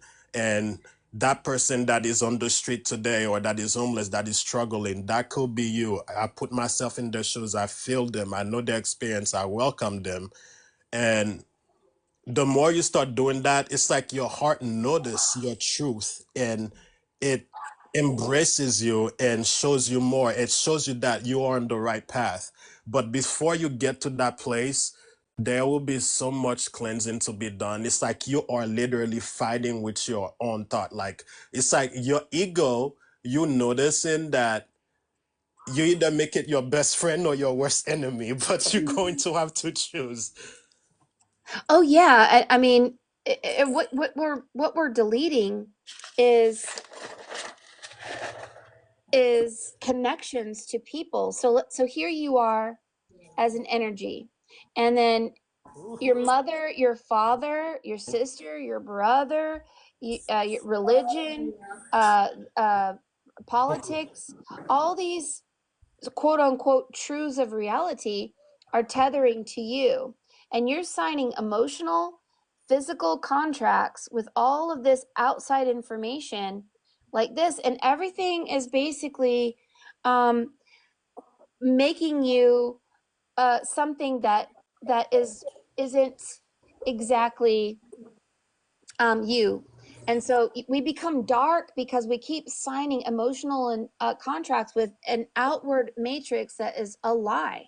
It's not true that that I wasn't smart enough in school, or that this or whatever is being told to us in this system. It's not true. What's true is that we are all mirrors, and we're either mirroring the moon of darkness and being asleep, because the earth is water, 75% water. It's the original mirror. You're 75% water. You're a mirror. And so we're either mirroring the matrix, the moon, darkness, being asleep in ignorance, or we look up and we mirror the sun, which is illumination and light. And and but in order to look up and mirror the light, we have to let go of everyone, and I mean everyone: mother, father, sister, brother, religion, politics, this world, everything, and go through that deathless death. And when you go through that deathless death, the sun descends upon your consciousness and begins to show you new things through your heart. And suddenly you turn into um, the Christ consciousness. And Christ is there as the sun, and then your eyes starts to see with the eyes of the sun, and then all of a sudden you're not you. You become a mirror of a master, of an ascended master. But it literally means you have to let go of everybody and everything, go through that deathless death, and begin to see through the eyes of spirit and not of flesh, because everything that we're told about ourselves isn't totally true. We were nothing and yet everything, no one and yet everyone, and our mirrors somehow mirrored the darkness, and we got stuck there. And now we're coming out, and the mirror has cracked, and now we broke the mirror of the looking glass, and now the looking glass is looking through the eyes of spirit, and we're just like, oh my gosh, we're all starting to see the same messages now, because we are all starting to see through the eyes of truth, and we're like, what? Now you're my family. You're my family. You're my family because you don't love me because of anything of earthly, fleshy. It's because all of a sudden we have a spirit, a flame within us that we recognize. Yes. Well, Ferrierico, you are the best, hands down again. I'm serious. Hey, this is something I think that will really help people that are in the path of learning more about themselves or need some sort of reinforcement or clarification of what they And are seeing within symbology, themselves. and symbology. Yes. So definitely, thank you very much. This was great. I Thank don't you. want to hold you And too Ted, I love long. what you have to say. I think you're a great teacher. I think you should continue to teach. And everybody, if you're not following Ted, follow Ted. Ted is a master, and he's mastering a lot on the spirit realm and the physical. I think that Ted has a gift, and the gift is, if you're in the prison and you connect with Ted on the spirit realm, he turns off the matrix and leads you across Egypt and literally parts the waters for you. So what you should do, Ted, is from here on out, tell people that's what you do. And so what you want to do is have people connect with you. And all you have to do is have a conversation with them. And through your conversation in the physical, your higher self will take over, and they will either be ready or not. Through your energy here on earth, they will either be turned off from the matrix and reignited into outside of the matrix and become uh, illuminated to the other side through what God has chosen you to do. Is the hands of God is someone who helps people make this great crossing. So yeah, you guys, please follow Ted. And Ted, I very much enjoyed doing your reading, and I'll make a video for you, not just for you, but for everyone that you know, so that they can see what you do on the spirit realm, which makes you a superhero. Whoa. Thank you very much. And one thing I'll just say is that uh, as much as I would love to promote myself and say I'm the the guy that does all of this, Mhm. there's a saying that says wise men don't talk. Those people that are seeking me in whatever shape and form, I truly believe that it will be divinely guided for that Mhm. to occur. Like everybody that's in the chat room right now that are learning about me, there's a resonance in their heart. I feel Mhm. that it will only be natural that they connect with me and want to, whether share their story and whatever that I get to learn and share with them. And and go from there. But I tend to be the person that sit back and observe that, I would prefer to be that man with a stick on the street and asking somebody for a penny and wait for somebody to come to me and say, hey man, I know that you're asking for a penny or whatever, but do you have time for me to tell you about my life? For me to listen and be like, okay, well, let me take my clothes off so you can actually see who I really am. And let me take your hand and tell you how to help you in your endeavors. You know what I mean?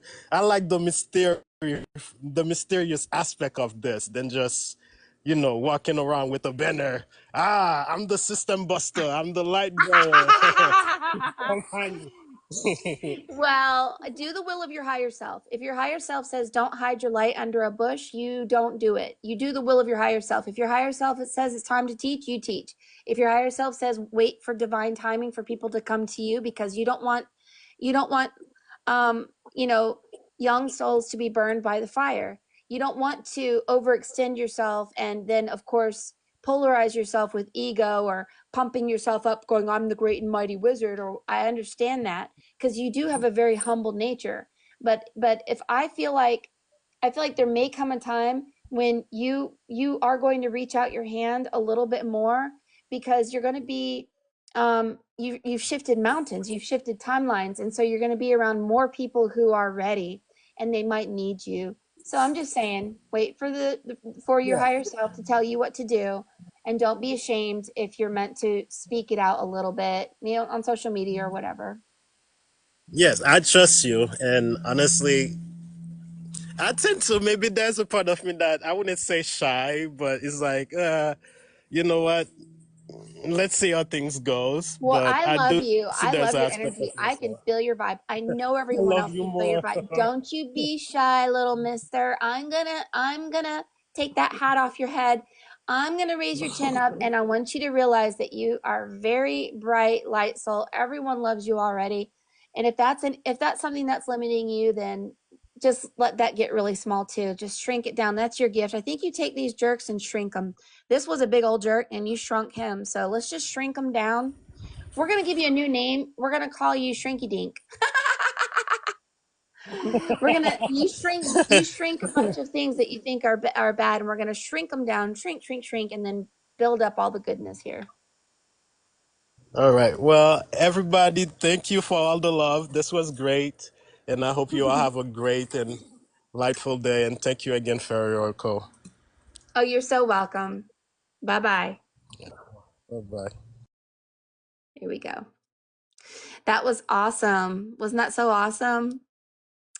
Um, so let me go see what time it is because I do have a reading at 4 o'clock. Yeah, he's a giant destroyer. He's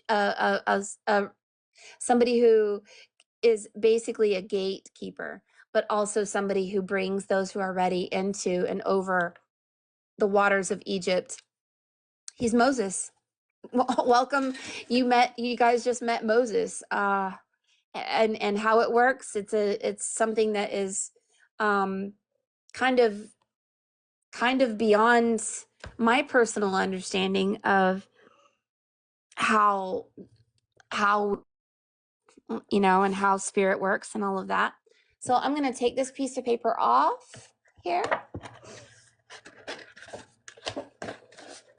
and let me go log in right here, and I'm going to make sure.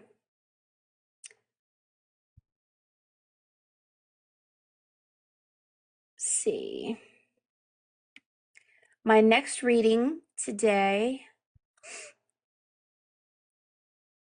is Shelley. And Shelley's is Elise 1 and 1, read as Alice. Okay, Alice, but your name is Shelley. Okay. And and I'm not sure if you're ready for your reading or not, but let me go see exactly what time it is. There we go. Boop, boop, boop. Say hello to Saw. Say hello to the dodecahedron. Say hello to Maximus. We're going to sneak out here in the living room. I think my clock works. Oh, it's 3:50. So yeah, she'll be here soon. There you go. That was incredible. Some people I connect with stronger than others, I will say. Sometimes your reading is like, if you don't know who you are on the spirit realm, what I tell you about yourself, you're going to be like, this can't be true. This is just not true. But it's really awakening your mind to the divine realm. And when you awaken there, then you start to see, oh my gosh, I have a higher self, and this higher self does a lot. And so merging and being introduced to your higher self and how to feed your higher self and how to activate your body here in the physical and all that is called the Great Crossing. And so if you're in the matrix and you want to cross over and you're ready to cross over, there are secrets to that. And so that's why you guys come to me. But I will say my readings aren't for everyone, because you really have to be in a place where you're not polarized very much, like by religion or by very limited understanding. You have to have some sort of inkling that you have a higher self, you know.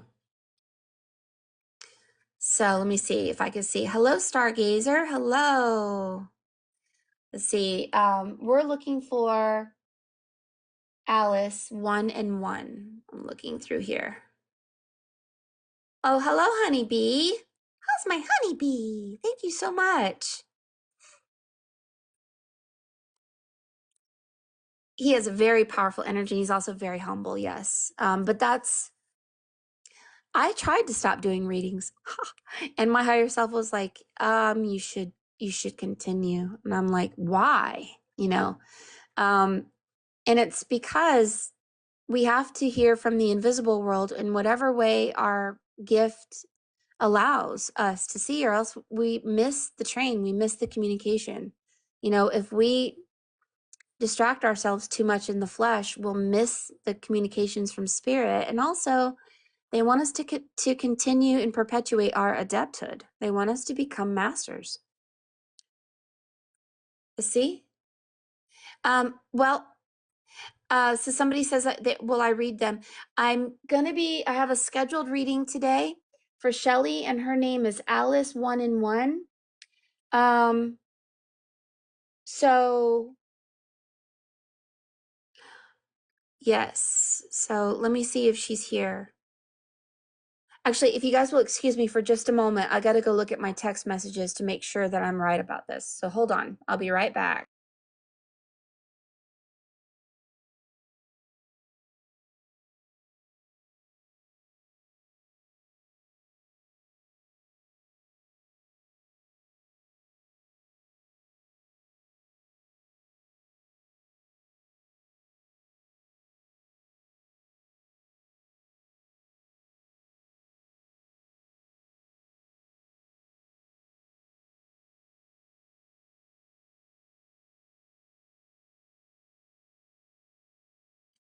No, it's Jules.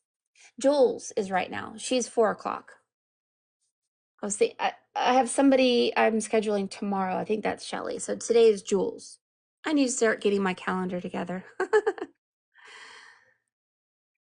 Oh, thank you, Amanda. So are you here, Jules? Hello, Erica. Yay, Jules. Ha ha ha ha. All right. Yay. Oh, thank you so much. Yay. We got to have a song. It's like we need a trumpet sound and like an anthem song. Thank you so much. So let's connect, Jules. Bop, bop.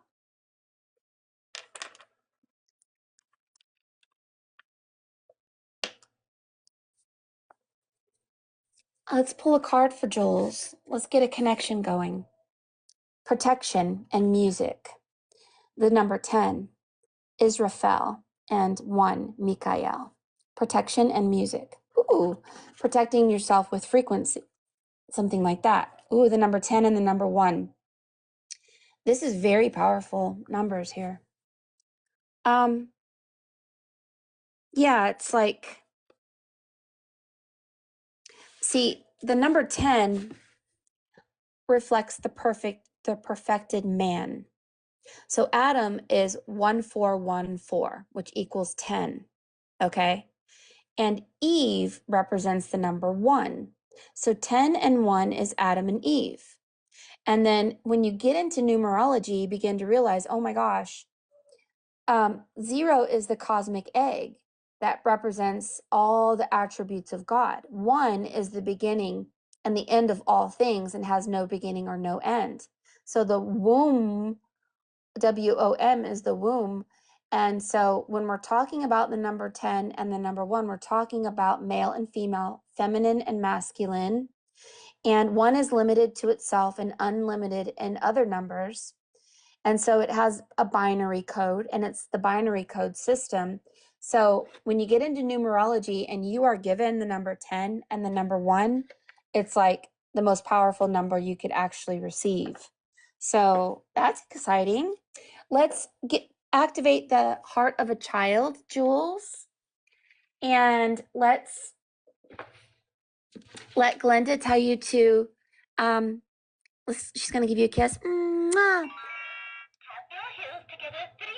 Tap your heels together 3 times. We have entered into the realm of 13, whether you guys know it or not. And we're going to sing a little song for you. And we're going to anoint your piece with blue lotus essential oil also. So let's see what Spirit has to say.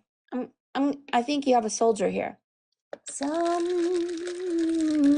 I wish upon a star and wake up where the clouds are far behind me, where troubles melt like lemon drops away above the chimney tops. That's where you find me, somewhere. Oh, you got a music box and you got the thing pulled that says music. What song is it? Hold on. I'm gonna hold it like this. Just listen to it. Here we go.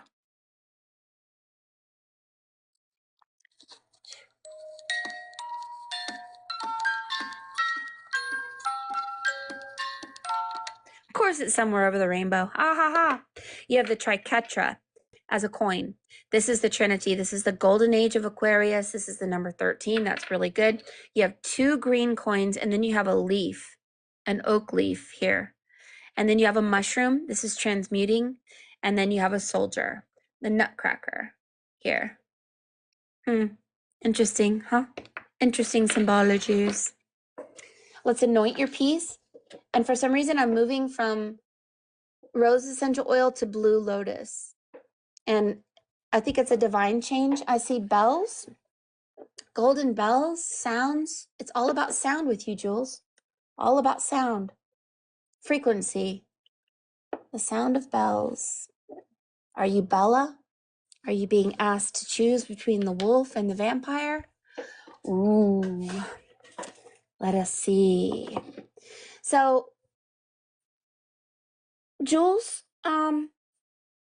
imagine bells ringing all around you. You're in a cathedral, and there's these people ringing bells, and they're singing songs, and they're very loud. And you let yourself get absorbed in their energy. You let yourself go. You're just like, I love the sound. I love the voices. I love the bells. And you let go of your thoughts and you just let yourself melt into the energy and the vibration of their collective voices. And then you become one with them. So there's something about the center of a clock for you where the sound of the bells, the sound of the voices activate you, and then you become part of this ring. And this ring is a halo technology. So I don't know how it's going to work or what it's going to look like, but that's what I see. Aha. Now, ready to go. Be aware that these live readings will be recorded on my YouTube channel, but sometimes they don't allow me to record it sufficiently, and YouTube is being a jerk where they're not letting me put the full video on. They're only like doing 4 minutes, and I've tried everything. So you may have to self-record. I have clips. TikTok allows me to promote clips also, but I will be making a video in addition to this one so that it's a video that you can share with others. So here we go.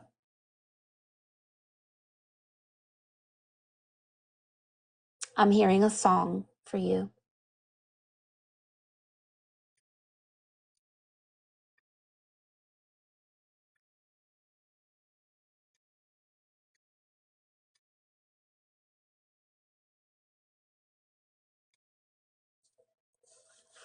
Where have all the good men gone?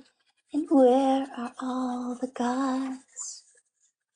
Where's the streetwise Hercules to fight the rising odds? Isn't there a white knight on a fiery steed? Late at night I toss and I turn and I dream of what I need. I need a hero.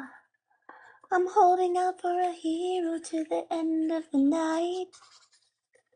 She's gotta be strong and she's gotta be fast and she's gotta be larger than life. Larger than life. I say she because we're dealing with the divine feminine. If you want to take a picture and try to see what you see.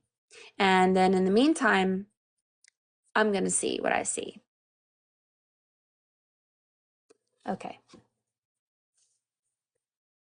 Somewhere after midnight in your wildest fantasy, someone just beyond your reach is reaching out for you.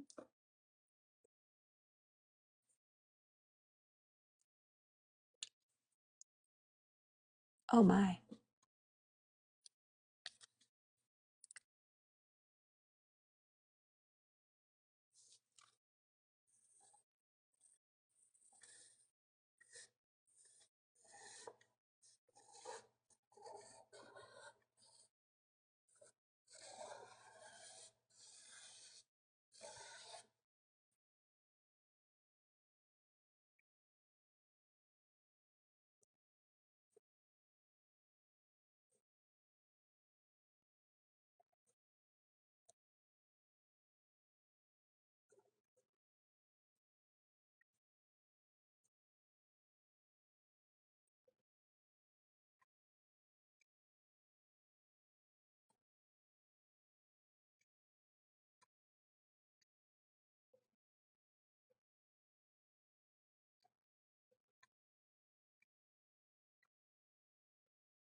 Your parallel higher self is a place. Now, it's inclusive of a guardian of a gate and a place that has white pyramids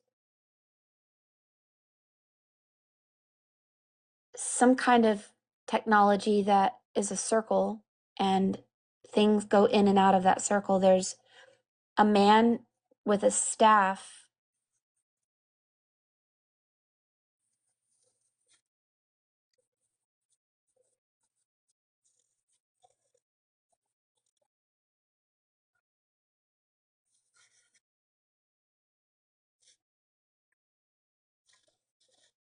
Fire.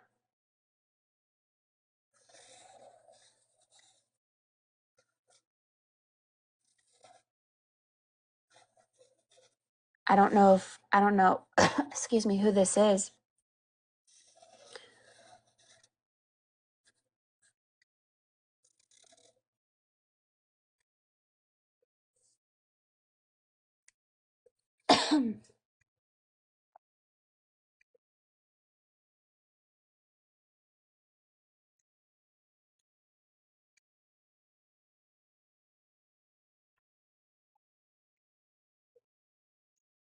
um,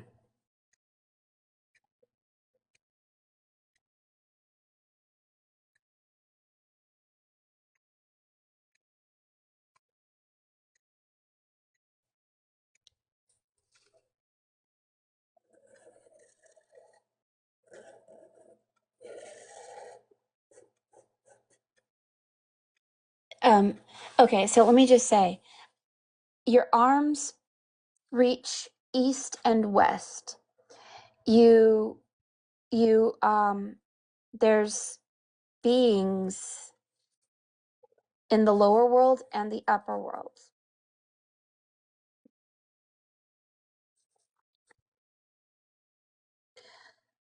They're looking at trees. There's beings coming out of some kind of rainbow technology. They're coming out. They're entering, they're coming out. This rainbow technology is connected to the side of your head here. There's people coming out of this technology. They have something over their heads. They're holding it on their heads. Seems like they're running away from frequency. They're protecting themselves from sort of frequency. So this is all about music and sound and all that. I'm not exactly sure yet. I don't know what it's talking about yet. And I don't remember drawing that right there. I don't remember doing that right there. Um, I'm looking at it and I'm just like, I don't remember drawing that. So, anyway, there's a lot of trees going like this. And there's just a lot of trees. There's these lower beings, and they're guardians of a lower world, and they have arms that go out like yours.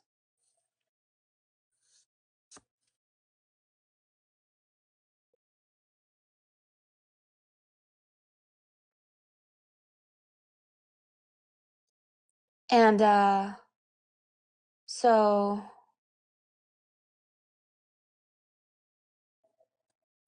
this is a doorway. There's 3 people in there. There's a woman and a man and a child.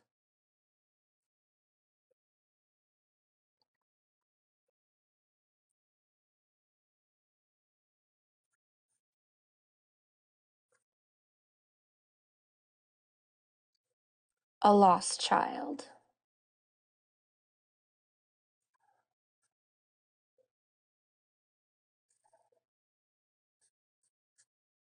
It's like they're in a picture. It's like a picture.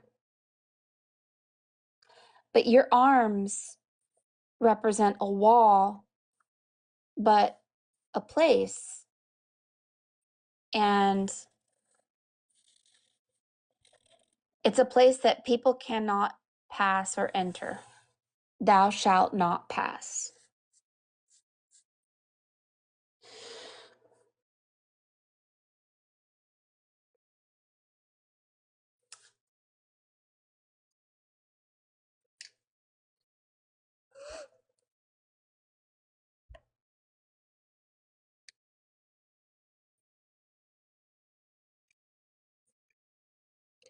We move up from there, and there are people seated around a round table.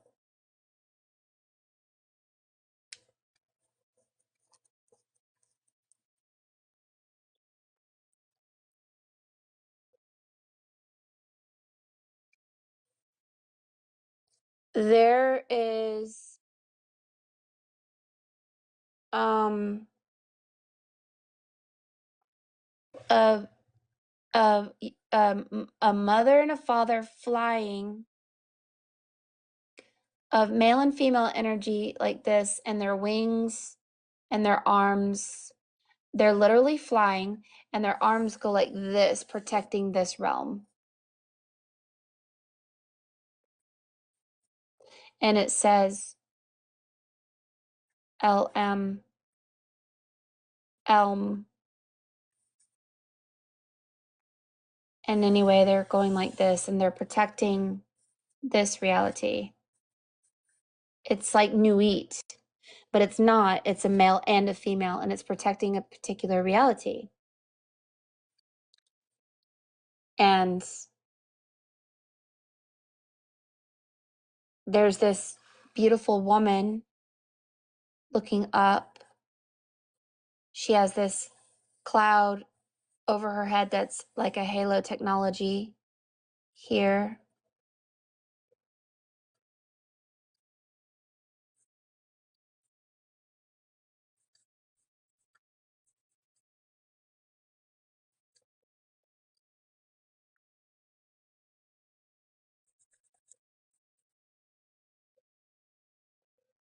And she's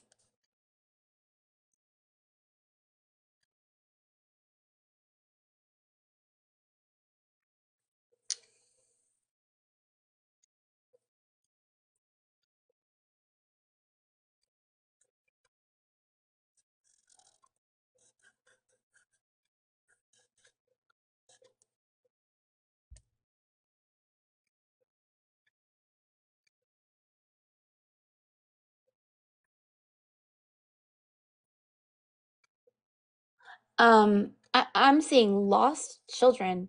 I'm seeing so your hand is right here. You have a very large hand, and you're scrying, you're using a feather, there's this person with sleeves, and you're holding a wand. Your hand is changing shape right in front of my face. So this is your hand, it's a fist. So the fist represents Mars. And then the fist turns into Glinda with a big old crown with a big wand activating Halo technology. And then it changes. It was two children crying, and then it changed to your fist, and the fist is um scrying and being an oracle, but then it's also activating a technology of sorts, and you're holding a pearl, and and I don't know which one to bring out, but I'm going to go ahead and bring out the piece of paper that you're writing on is a feather, and this is your fist, and you have this feather, but you should be aware that it was a woman wearing a cloak with a wand, and the hand of the woman of the wand. I'll just go ahead and bring her out. She's right here. She was right in the feather, the white, like a white feather, like this. And she had her arm up with her fist like this, and her arm, and then this, and then a wand, and the wand is going like this, activating the halo. And then you have a book on your head, you have something, some kind of communication about it, a lot of stuff, but you have this pearl also right here in your hand, and you're like this, you're like this, and you're part of a star team. You're wearing a spacesuit. You're part of a galactic team, a galactic. You're wearing a spacesuit. So So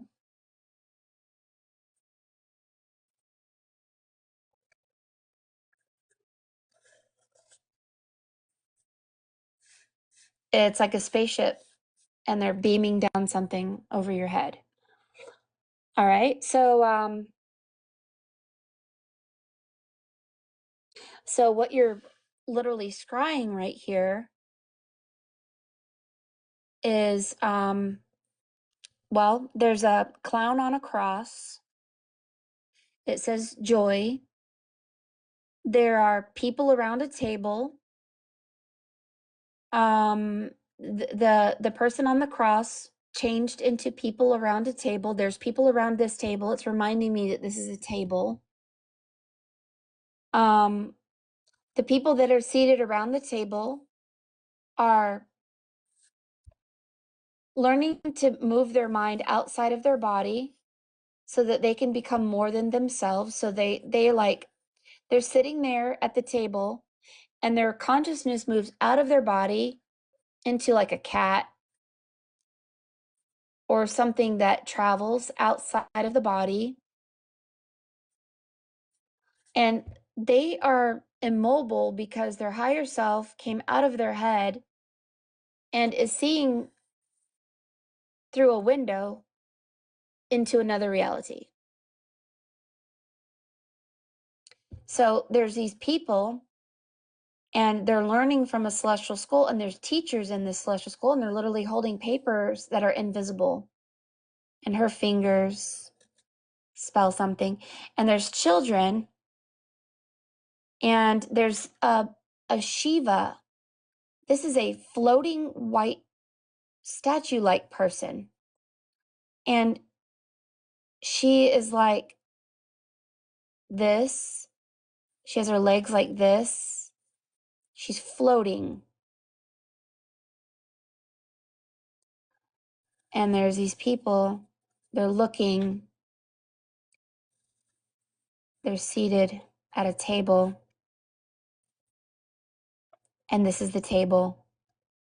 They're learning from these ancient gods who are coming forward to talk to people now.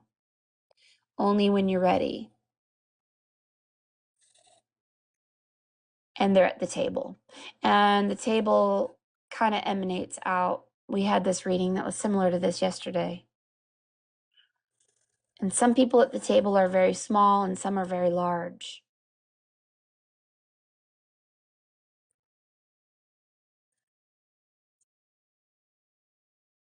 And there's a tree with a face on it in your halo.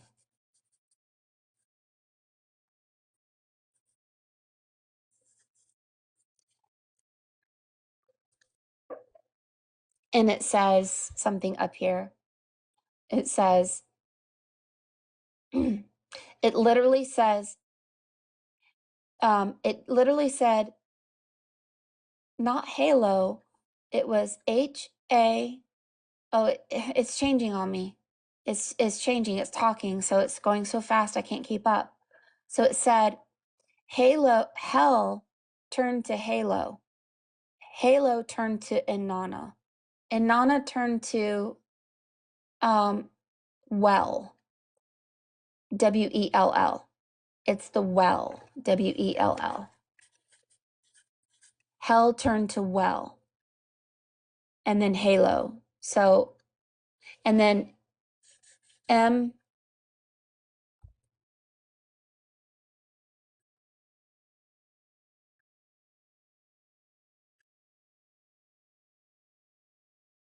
And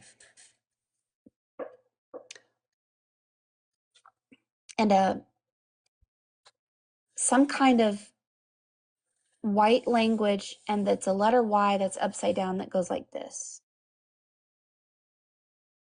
And this cat, it's saying, in our physical body, you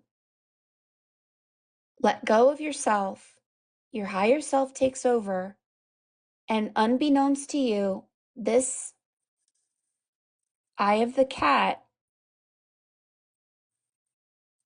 puts a halo on top of somebody's head.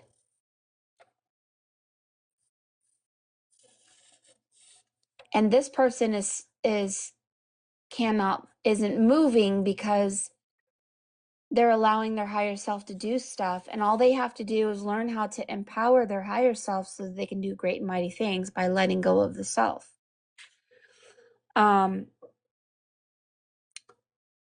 So there's a lot of things going on right here that I don't quite understand. There's a boar or a pig trying to come through this technology, which is some kind of rainbow. And there's this man there, and he's pointing toward this pig, and he's bald headed. And then there's a child who is inside the pig, and it's like the man is saying, "Come out of the pig. Don't be in the pig." And then there's this dragon over here looking at something that's happening, waiting for this child to come out of a pig. I don't get that one yet. Not yet. And it's a volcano. So this person, there's 33 as a flower. And these are body languages of people seated here while you're standing, and they have their legs like this. And so you're standing here. Here. This is your current self. This is your lower self from the past. This is your present. Your present is kind of moving into this area. This is your higher self. This is your future self.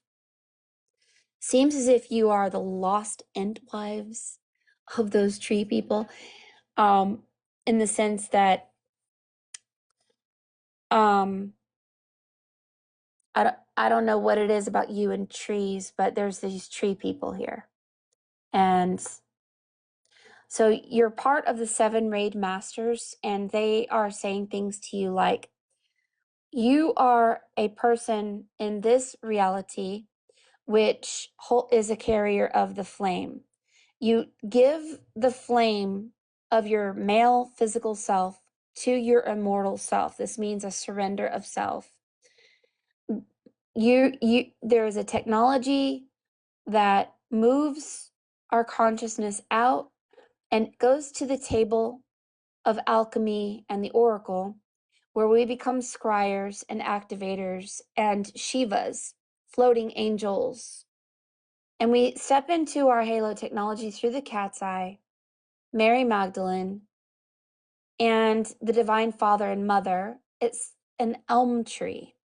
So it says elm, and this elm tree is pivotal for some reason. And for some reason, you have like a Space Force space look to you. So I don't see Hathor here, but Hathor is a divine feminine who has a space force that she speaks of, and maybe other people do too. But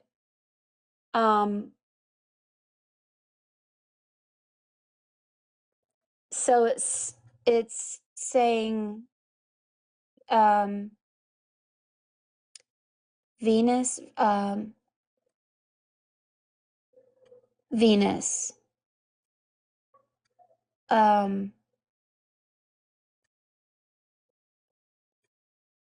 So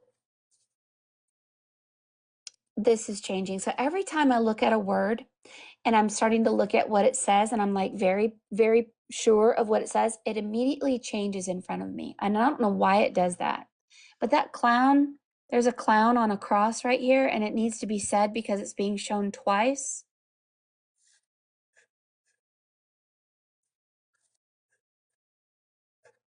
And I know what it means. It's not anything negative at all.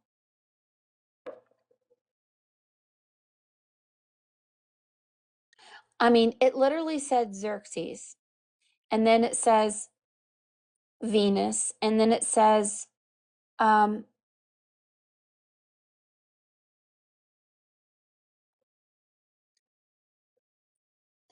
something ERVY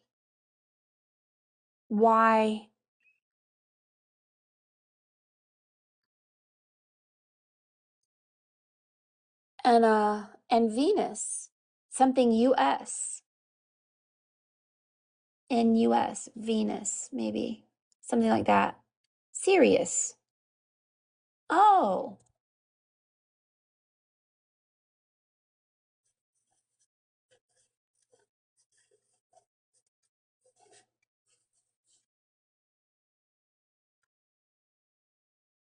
Something like that.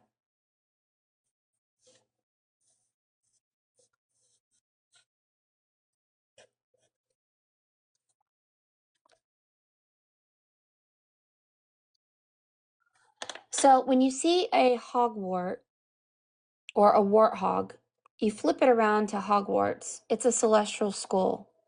And when we go into the Sophia Code, it should be Rius. But there's something being said here about you being a seer, and that's how they talk. They talk by changing letters and like RE is um is the name of Ra, is also Re. There's something about that. But anyway, when we get to Hathor here, see, you have Mary Magdalene. Mary Magdalene is she of 1,000 angels. So you have these flying people, these floating people with wings. And she's the divine feminine Christ embodiment. And I'm not sure if she has a space or celestial team like Hathor does, but you definitely have that, meaning that they're part of the galactic group, and you you're here to cast out the darkness and invoke clearings, healing, and reconciliations. You are here to activate the light body and to join in the angelic ranks of healing for others. So, casting out the pig and stepping into the dragon energy seems to be a technology that I don't really understand. So this is about you becoming like the Essenes, and they wore robes of the initiation. So you're wearing robes here. And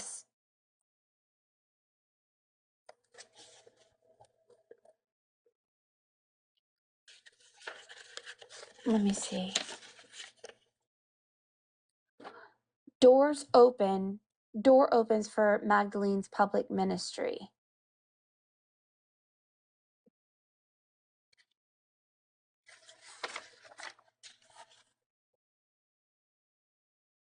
Okay, many people would often pass out after receiving a healing empowerment of exorcisms from me. This occurrence created the phenomenon of a temporary amnesia within them as to whether the healing happened or not and by whom. So I do see that, people being cast out of a pig energy. I also spent many hours assisting Jesus' healing work in any way that I could. For many women that needed divine masculine healing initiations directly from Jesus. So this is a Jesus character, healing initiations of being well spiritually and physically. Casting out demons and exorcisms is very much connected to this Mary Magdalene energy that you have in your piece.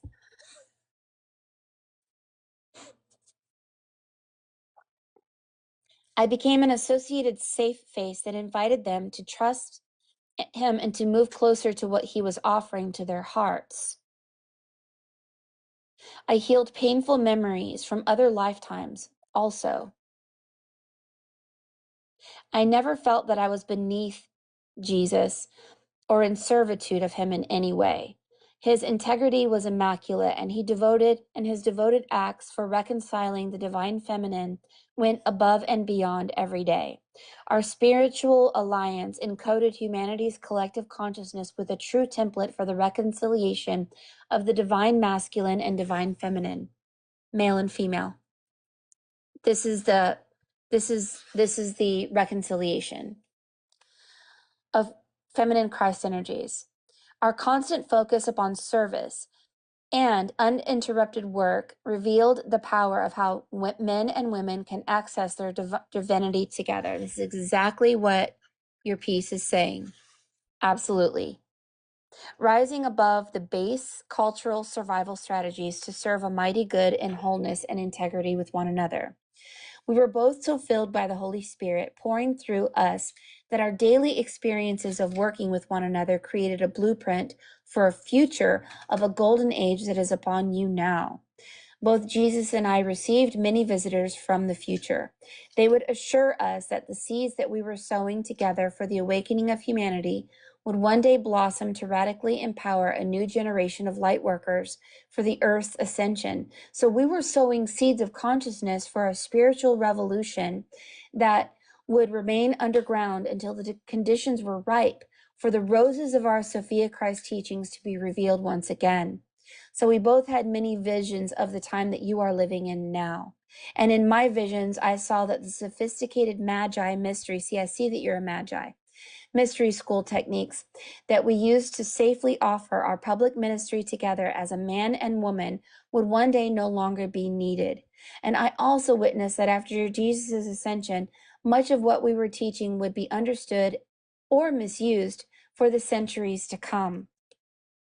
Now, following Jesus' ascension, Mother Mary and I fled to France. You don't say France, of course. The Eiffel Tower. Channeling in the refuge of caves. I prophesied that my name would be maligned and hidden for an entire dark age.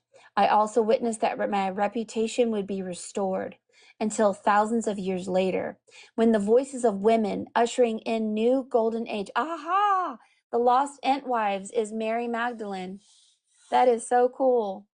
All right, so this is her coming back, and she's coming back through you, Jules. Oh my gosh, I can feel it. So here you are. You are witnessing the restoration of the reputation of Mary Magdalene being restored until the golden age, and which is the Halos technology. And then we would reach into the cellular memory and remember the truth of my divine feminine Christ embodiment. Yes, I am seeing you as one of those future light workers. So that's why you're here, Jules. And so you're here to bring back this technology, basically. And so you saw faces of countless women and men who would remember my works as the divine feminine Christ embodiment and seek by my name as an essential spiritual guide for the current spiritual revolution that is upon you now. Thank you for seeing me as I am. And so this is who you are. You are literally the serious seer of the eye through us, all kinds of play on words here. And Christ, Mary Magdalene, the lower world, where we were on the cross of misunderstanding. We were polarized by two poles. We did not have the Trinity within our heart. We had to connect with our true self through the ignition of the Christmas tree, the rainbow, the lights on the Christmas tree, the star on the Christmas tree, through a technology of getting rid of some kind of swine energy out of our body. Something about exorcisms. Now that's what Mary Magdalene does. There's a pointing of a spirit coming out of a pig or being put into a pig. This is exorcisms. Then something about a volcano, Mount Sinai, the original volcano. Then the emanations of our consciousness began to turn into tables. These tables began into a divine school, a celestial school, where we learn to take our consciousness and, like an animal, fly out and do things in the invisible world, where the Shiva and the floating angels come and speak to us directly, where it was hidden from us down here. Then here, the clown on the cross is we become masters of the power of myth, where the clown is the actor, the singer, the comedian who balances in complete balance the four elements on the cross. So it's basically you're a Slytherin and you take the Harry Potters and you go lose your mother and father, did you, Harry? And basically, people who are polarized by low self worth or self importance and they're still tethered to their physical self, the actors, the story writers, the people who are writing books, what their purpose is to be the divine clown. And the divine clown uses Mary Magdalene to use the feather of a righteous, balanced male and female energy to bring mental wellness to the collective consciousness. So people who are stuck down here, they're going to end up reading a book that come from a divine realm or seeing a movie from a divine communication to wake them up and to help them to not be polarized by ego or whatever and get out of this lower world through the Mary Magdalene Christ consciousness. And there are those who are supposed to be writing this energy into a technology that spins like a CD, and it basically becomes just like they planted seeds in their time. In our time, we plant seeds known as stories, movies, becoming a content creator, an actor, a comedian, whatever it is. And basically, what you're doing is you're solidifying that truth in the center of the cross through the clown. So, what is the clown? The clown is somebody who is a master, who is behind a mask, who uses controlled folly in the lower world, and basically is not themselves. They are half flesh, half spirit. They balance their humanity with their spirituality, and they have the ability to do great and mighty things. Master that walks on water and has a technology system known as the Halo system to tap into the well of their consciousness. So this is actually spoken about in the Tower of Alchemy when you read the Tower of Alchemy, and we go to the understanding of the table, which you have presented in your piece. It's called working at the table. So here you are working at the table. Here are these individuals working at the table. And the table comes from a technology that was planted a long time ago by Mary Magdalene and Christ consciousness, where now it is actually fruiting and manifesting as truth out into the world. The world of the written word and the polarization of religions have ended. The unwritten word of the Holy Spirit is now activating as a voice that speaks out of your mouth and begins to manifest in this reality. So, so when we look at that word well, it is actually in this conversation of tables, it's called the well of infinite compassion. So when you are working at the table, it's called the glyph of the round table. And it can be worked in several ways to affect intentions. Basically, when you're working with the table, you're planting seeds not only into your consciousness, but into the consciousness of future generations.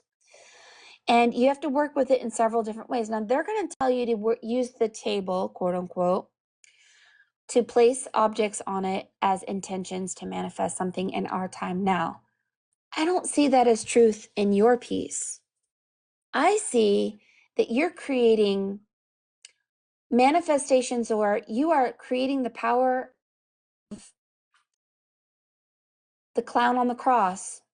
You're literally creating a truth for yourself and for the rest of the world in a solid mastery, which is what alchemy is. Whether it's writing a book, making a play, writing a song, whatever it is, and you put it in solid form, perfected, and it plants seeds for future generations. That's what I see. I see that. Not, I'm going to make a table, this is what it says. So you have to activate the table accordingly. When we are in need of nurture and vitality, we place a small silver chalice before us, and the table is now functioning as the table of refreshment. We see grace descending into the grail, the cup of consolation, and from there, flowing into the silver chalice is before us.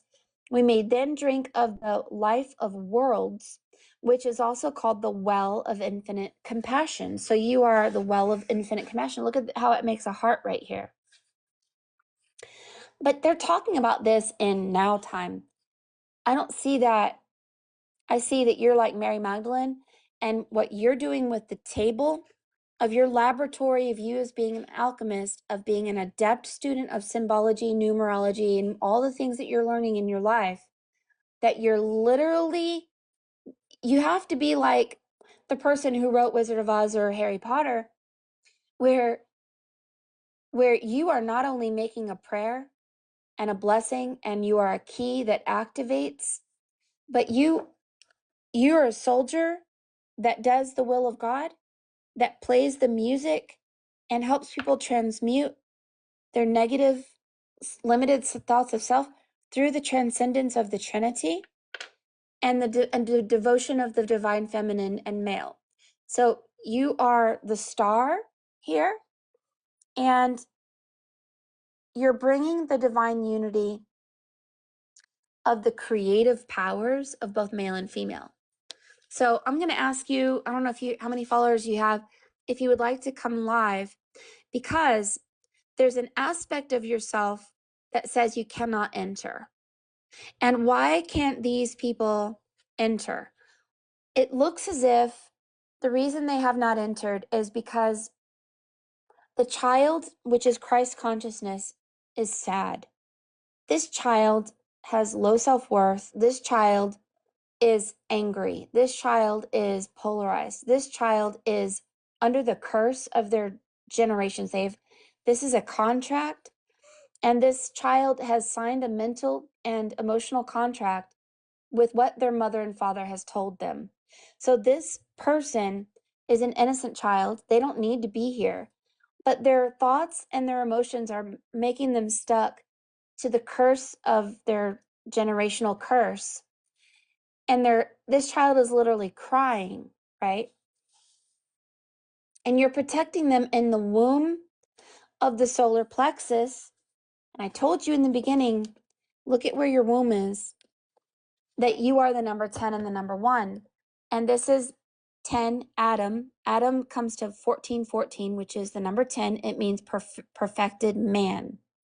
And Eve reflects the number 1, the perfected feminine. And then womb is the number 1, 10 and 1. So in your womb is a spirit who is so torn and so full of pain and so powerless that they're stuck down here.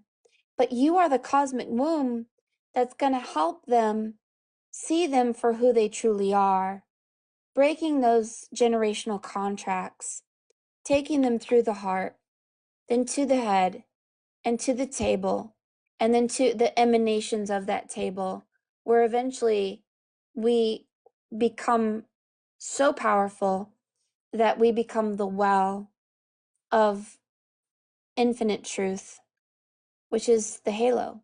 So this is very, very powerful. I am not seeing any negative readings. When I first started doing readings in 2020, we were in the boat. We weren't even hardly in the boat. We were just coming out of the water. Many of us we were stuck in the well. We were in the well. We were in the water. We were not where we are now. We were stuck in the illusion in the mirror. We were in the waters of chaos. We were underwater. Then all of a sudden, we were stuck on the written word. We could not get away from religion, the Hat Man, the reptilians, the box, the written word. We were right here in 2020, many of us, we were in a box of religion and the reptilians. And it was sad. We were under mind control. We were in the jaws of death, and we were in boxes. And when you open a box, it turns into a cross. And we began to get into a boat. And then all of us together, I'm telling you, this was a collective thing. We got into the ark, the boat, meaning that we were able to transcend our bodies that are 75% water. That's called the flood. Then when you come out of your mind, that's called the fire, the baptism of fire. Then when you're able to mentally hear the invisible realm, then suddenly for 40 days and 40 nights, which is the number 8, the 8th flame, we found our way home, right? Then when that mark happened, then the sun descended upon the moon and the earth within us, and the moon and the earth was set on fire, not literally, a blue flame. Thank you so much who just did that. Thank you, my angel. Thank you so much. Thank you, lady mom. Thank you so much. Then all the allegories of the ark came out. So this is the boat, and there's still people stuck in the boat, and they are in the cosmic womb though, and they get grown through our higher selves, and the emanation of our higher selves have many names: Sophia, Maria, Freya, Gaia, Emaya, Maya. And the reason they have Ya at the end is like Mary Magdalene is Maria, is because Ya is the moon, and that is ignorance and darkness and not understanding. Then the earth is a mirror where we begin to either mirror darkness or light. We make a choice. And then if we choose the light, then we begin to see and grow like an embryo. And then we go through an awakening. And awakening is life, ignorance is death. So this is the well of infinite understanding. And this is somebody who is scrying and becoming a master in the celestial school of Mary Magdalene. The divine feminine and male working divinely together to create not only the golden age of Aquarius and a new world, but literally planting the seeds and becoming a co-creator of new realities by putting the halo technology on top of people's heads. So you're part of that. You're part of bringing that halo technology upon the heads of others, but you do many things. You keep people out, you grow them, you exorcise demons, you bring the halo technology, but you're also a creator of reality in the sense that you help to manipulate the lower world so that they can see the truth through the power of myth. So if in the Lord of the Rings, the Entwives were lost, that was Mary Magdalene. Now that we found Mary Magdalene, the lost Entwives, the poor little tree women, have returned. Hello, Entwives. I'm sure that the male trees have missed you dearly. You were gone for a long time. Thank you for coming back. So let me see if you'd like to go live. Yes. Comment real quickly, and that way I can see where you are right now so I don't have to scroll up.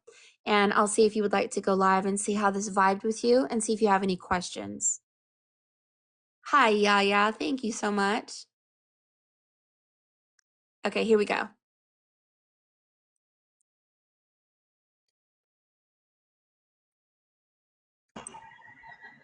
Hello, hello. Hi.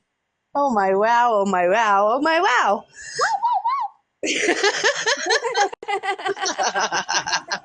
I'm blown away. Oh my god, I'm blown away. And it changes for me too as I keep looking at it, which is just so amazing. So Yeah. when you were talking about the pig and the older man, bald older man over there underneath that bridge over there. Yeah. When I was a kid, well, my grandpa, after I'd get off stage, he'd always say, "Oh, baby, you're the only one that can make a silk purse out of a sow's ear." And Okay, so this must be your grandfather. It is an older man, and he's which pointing, and there's is a stage right here, and there's a young girl. So this is your grandfather? exactly. I even Okay. have a picture. I don't know. I could probably turn my camera on to show you of him giving me flowers on my very first play I was ever in. I played Gertrude Stein in chamber music, which was crazy, but So he's here, and that's so funny because he actually literally sees you on this stage with this rainbow, and then for some reason there's like a little, yeah. So okay, so that's your grandfather then. yeah, there he is. Whole sideways profile and everything. Oh wow, it's the same picture. Wow, And that's there's me cool. on the Wow, stage. wow, that's the exact same picture. Wow, Isn't that so that is flippin' so cool. fantastic?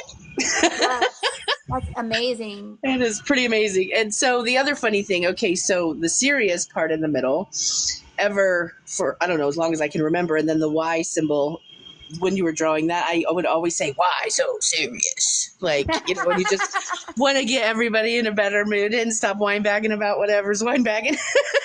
Yeah, you got why and then serious. Why so serious? So that was what first came to my mind. And then, of course, the way you kind of put it all together, too, was quite interesting. And you're just so amazing. I just love you Oh, so thank much. you so much, Jules. I mean, This the experience clown. has been everything I wanted and more. Oh, it's I don't such a know. wonderful, almost like a hallelujah moment where it's just like we're Yeah. free. We're free now. We can literally speak and hear the invisible ones, and they're literally accessing not only they're accessing information on such a universal level. Like I'm connected to you, you're connected to me, and we're creating miracles. Like miracles are happening like this now. It's quite every day. I Yeah, don't every know. day. It's absolutely an amazing ride. Yeah. It really, really is. And So I am working are you on. still an actress, or what are you doing that is your the clown energy? What is it that you're doing that's going to help to plant seeds for the golden age? Um, so my passion is to help raise the vibration of the planet, and I do readings, and I not the Mhm. same kind as you, but different, Yeah. on TikTok, and I do a meditation every Saturday for clean water, clean air, and clean soil. I truly believe 4 million is the humanity's number, and once we hit that number, we'll have global consciousness on a particular intention, and that's my Uh-huh. passion, and that's what I've So you started. see the emanation that goes out 4 times, 1, 2, 3, 4 here. And I Yeah, think that I don't know if you've thought about writing a book. I don't know if you've thought about going back to your arts with I your should. grandfather over here, but Yeah, this is what is kind of showing like a future thing for you. So this is I'd you. love to sing again. I probably should Yeah. do more of it. Hmm. I don't. I'm seeing you I getting will. into that just because the heart of a child, when you go back to your childlike on stage singing and you vibe that out into the world, and I'm sure everything that you're doing right now, it's obviously making ripples in the water. So the emanations of everything that you're doing is greatly affecting reality. We can see that right here. And your higher self basically says that you're a well of infinite, power and light and information that needs to be done at this time. But there's so many other secret messages going on here for you. And so the elements that you are working with right now isn't just water, but it's almost like a mist of water, like the rainbow and the sun. So when you get the fire, which is the sun, and you get water as a mist coming down like rain, it makes this rainbow color. And so that is called the seven rayed masters, which is connected to Christ. I don't know if you know about them, but it's part of the people who are kind of working with you invisibly. I love it. I love it. I love it. Mm-hmm. And I can show you a little bit of who they are.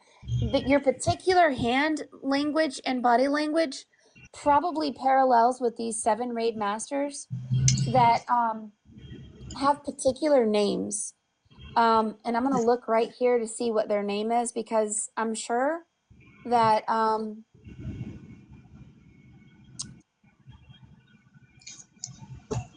I love it. I love it. I love it.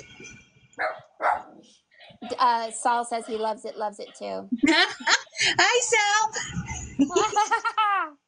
All right, so let me put up here. This is called the Seven Rayed Masters, and they're with the seven colors of the rainbow. That's why they're called the Seven Rayed. You might like to know that Yahshua means Yah Moon. His feet are in the moon energy. Shua is the ray of the sun. So when you go through the body of Christ, you're in darkness here, and you go through the seven wounds of Christ, and then you go to Shua, the seven rays of the sun here. So they're called the Seven Rayed Masters, and Okay. actually have branches in all religions. If you study Hinduism, they're called the seven of something else. If you study Zoroastrianism, Yes, they they're all called connect. yeah, they all Yeah. connect, and they're called this. They're the immoral ones, basically. So let me. Whew. I need to go get a pen. One second. One second. Okay. They're called the Ascended Masters of the Kohans. So I'm going to look at the pictures of these masters, and your body language will parallel with one of them. But notice that every single master that we see here is male, female, male, female.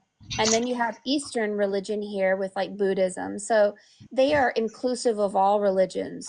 They are not polarized by the conventional understanding of Christ consciousness at all. I They love are how they not, all connect. I've yeah, been, my mother was amazing. We were raised Jehovah's Witness, but yeah. what she did amazing was she let me go to whatever church I wanted. So I went to Catholic church. I went to Buddhist. I went to every single one. And what I found was at the heart of most of them, they're all the same message. You know, be good to your neighbor. They all, once you let the human element get involved, screw it all up. But, you know, at the core of what all of them teach is the same thing. They just have different names. Absolutely. Except, the only thing is there are dualistic people who worship one or dual or trinity type of thing, and it gets. I think that you are. He has his hand straight up like this, and what's so interesting about the number four, the fourth emanation that you have coming up above your head right there, is this is called Serapis Bey, and he is the fourth ray of the rainbow. So you have four rays above your head. So he's the fourth ray, and he is the hierarch of the Ascension Temple of Luxor, and he is the 13th member of the Council of Adepts of the Ascension Temple. He is also known as Serapis Soliel, the Serapis of the Sun. Oh, that's why it's S-E-R. He is called Serapis S-E-R. Wow. S-E-R. He is the Serapis. Instead of Sirius, it's Serapis of the sun. Oh, and the P is just Okay. upside down. Yep. And so he's the Serapis of the Wow. sun. And so he's the fourth ray of the ascension flame. He is the white light of the mother in the base of the spine chakra. And out of this white light comes architecture, which is the body of yours is architecture. It is the architect of reality, you creating a new earth. So the master architect. The principles of mathematics, the foundations of building of the matter of temple and the pyramid itself. In the Numerology. presence of this Serapis, one knows an entirely different conception of what we call the Christ, the real person of us all. Known as the great disciplinarian, Serapis came from Venus. Oh, I told you it said Venus. It's Venus too. Venus, with the ancients of days to rekindle the sacred fire in the hearts of a wayward mankind. His great enthusiasm to reclaim the Son of Man as kings and priests unto God swelled and mounted into the flame. Oh, this is the mountain of flame right there. This is exactly who is your teacher right now. Exactly. Now, just remember that they're not actually human. They come across Right. as human to help us understand. Of course. Understand. He Yep. assists his students in his in the disciplines that are necessary for the ascension, the discipline of the four lower bodies, in order that the Christ may appear and use them as vehicles for service and attainment in the world of form. The disciplining of past momentums. This is why you have so much to do with the past right here. Of negative spirals of the human creation that would stand in the way of the ascension flame, which is why you have the flame out of the mountain again. forming within the heart of everyone, evolving upon the planet through the acceleration of the threefold flame, which is why you have the threefold flame that came forward here. Yeah. So All the flame. there's something about capturing music. So it says that this Verdi, this Serapis captured the music. We had music. You are a singer. Hello. I used to be able to hit every note. I couldn't hit two of the lowest notes and the very top high note, but I used to be able to I range. want to hear your song because this is about music. So this absolutely, when you continue to read this, this is about I using will. your voice. I wrote it. I'm going to be looking it up. And my last name is Bray, which totally rhymes, which is hilarious. Really lovely. Yeah, absolutely. It's like, oh my gosh, Bay and Frey. I would and do it. Ray. Oh, but we're doing karaoke, you said. Absolutely. If you were to come over here, we have a stage. Oh my Let God, me show you yes. my stage. Let I'm me show you on my it. stage.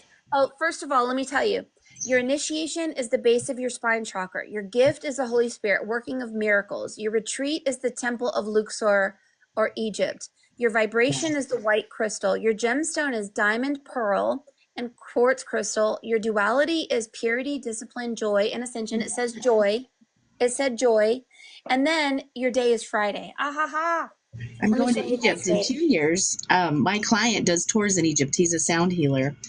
And I'm See, going to here's my go. stage. It's got a piano, it's got Oh my God. guitars, it's I got love lighting, it's got it. tall tree and women and a palm tree. And you can come over here one day and we'll Oh, I'm sing on on it. stage karaoke. I love it. I'm taking you up on that run. We're doing it.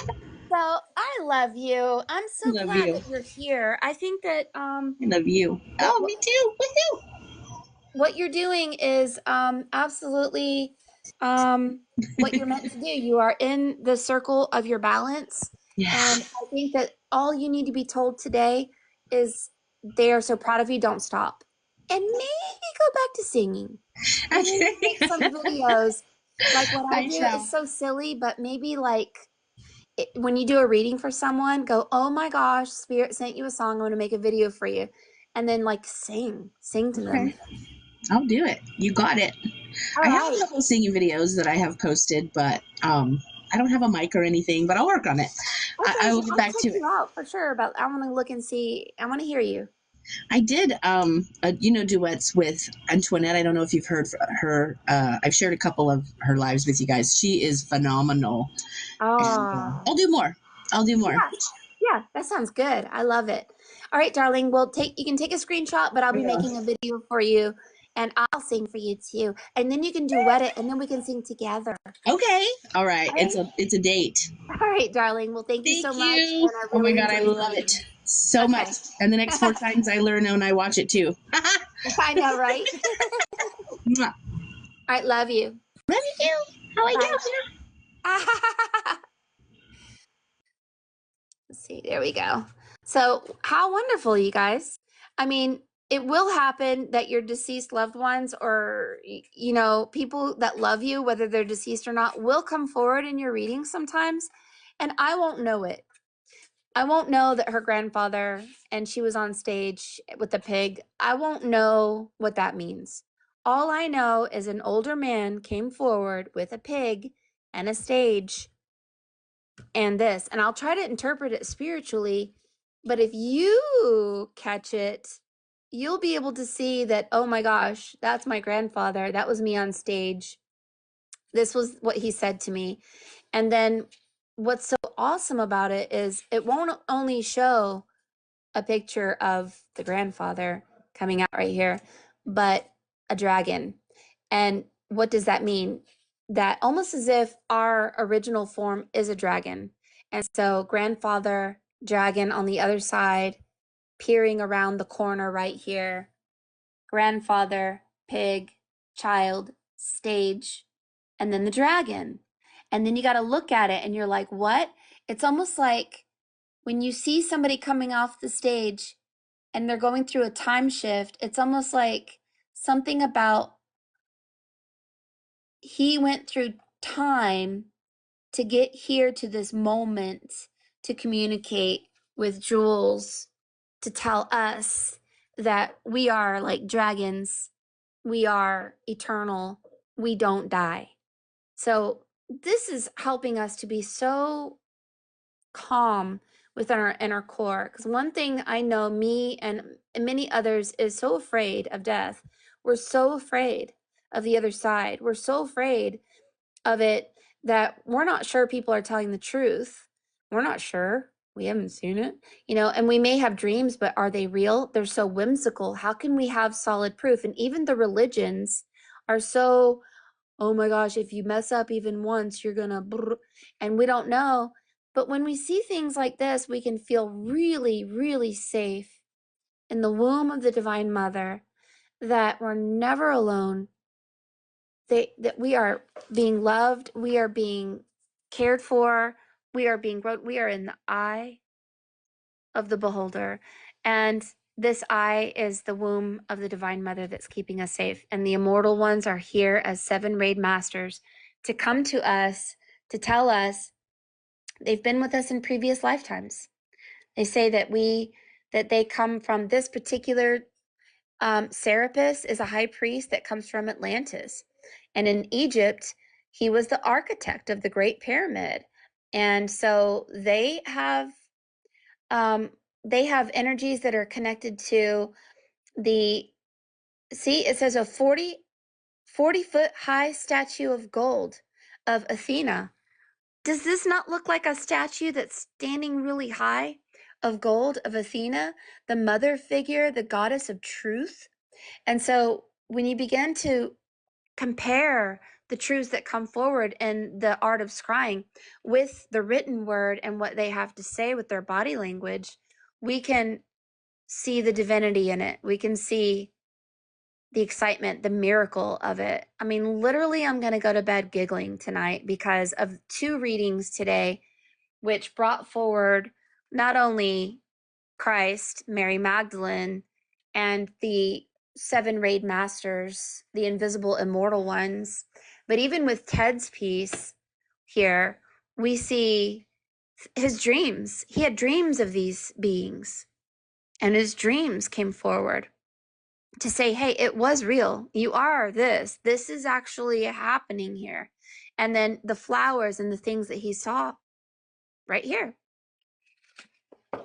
But I will say, I have no idea when I see it, what it is. So if you want to look for your deceased loved ones in your pieces and you want to see that they come forward, that's up to you, because I don't really hear their voice. I only see. So that's what I am. I'm a seer. You're so welcome. Oh, thank you, Yaya. You want a present today? What we get for Yaya? Oh, Yaya, what you get? Now pull something pretty. You get a beautiful golden ring, diamond. Ooh, look at that one. Look how pretty. It's a diamond ring. Ooh, it's the shape of like a X and a cross. Very pretty. Oh, thank you guys. Thank you. Ha ha ha. Thank you, Lady Mom. So I think I have room or time for one reading, because I know where my husband is going to be about ready to make dinner. So it'll be a quick one. But I feel like y'all really want one. I can feel it in the vibes of the air. And so what I would like for you to do is tell me your first name and a little about why you want the reading, okay? Just to give me a little vibe. Oh, thank you. Thank you so much, Jaquette. Thank you. Doot, doot, doot, doot, doot.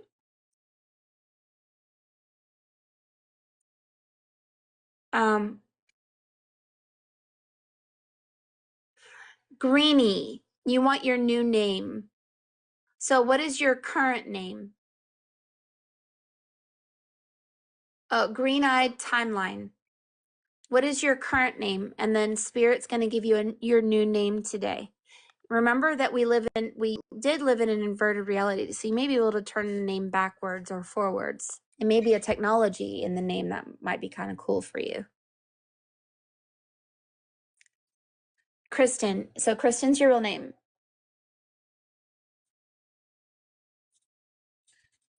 Spirit, thank you so much for giving Kristen a new name, a divine name that is inclusive of a place, of an energy, of an essence, of her transcendence and ascension.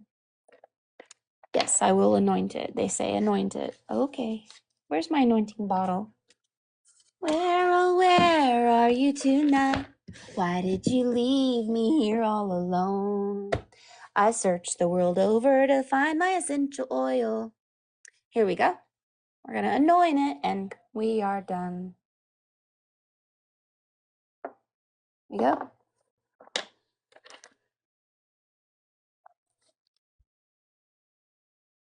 Sweet, wonderful you. You make me happy with the things you do. Oh, I love you so. This feeling follows me wherever I go. I never did believe in miracles, but I have a feeling it's time to try. I never did believe in the ways of magic, but I'm beginning to wonder why. So I want to see where you are first. Don't break the spell, 'cause it could be different and you know it will. You make loving fun.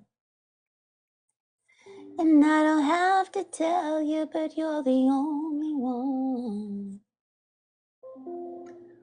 Ooh, you make loving fun.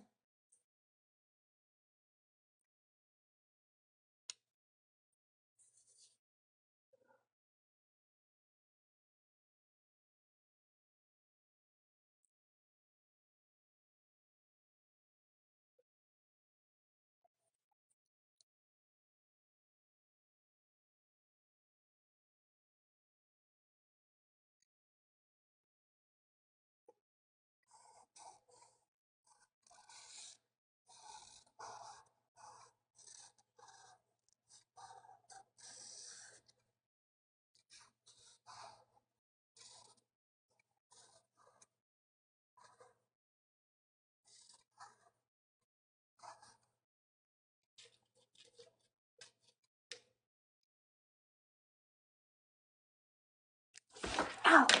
Ooh, kitten just jumped on my leg. Oh my gosh. Ouch. Goodness, it's in stone. It's a stone wall and it has a name. And I'm not sure what it's trying to tell you right now. It's, well, it says hi, H-I, first of all. And,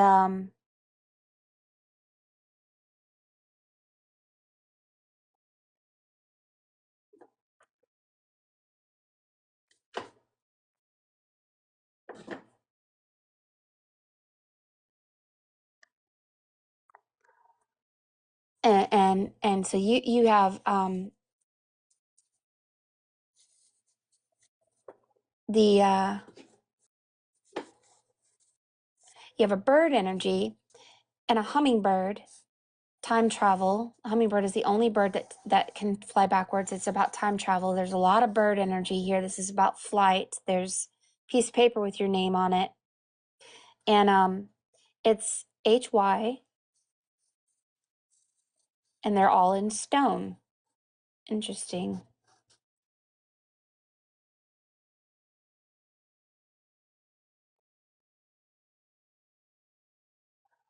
And they want me to get the Enochian angels talk differently. They talk differently. They say things like,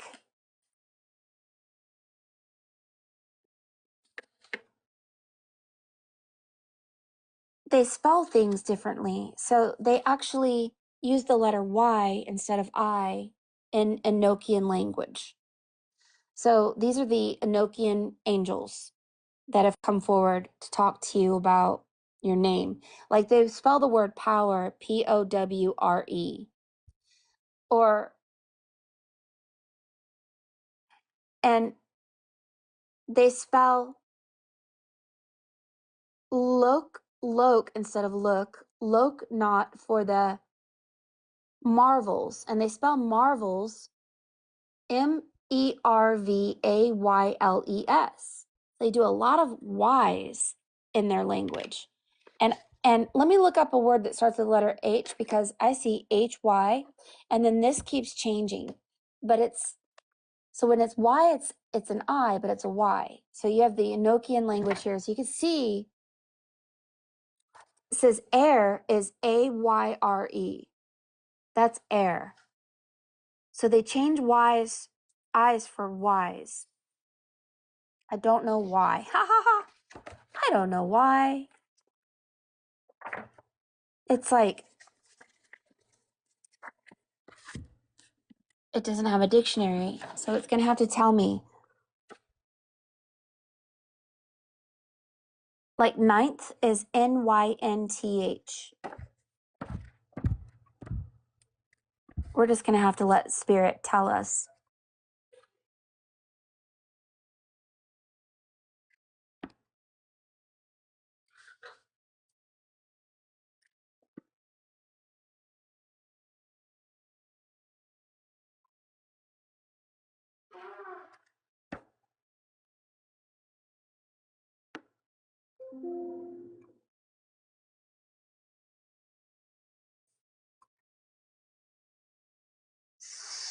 They spell sins SYNNES. So I'm just going to look. I'm just going to try to get the Enochian angels to come forward here. So it's HY. Or they're trying to tell us the letter I goes to Y. I don't know. HY.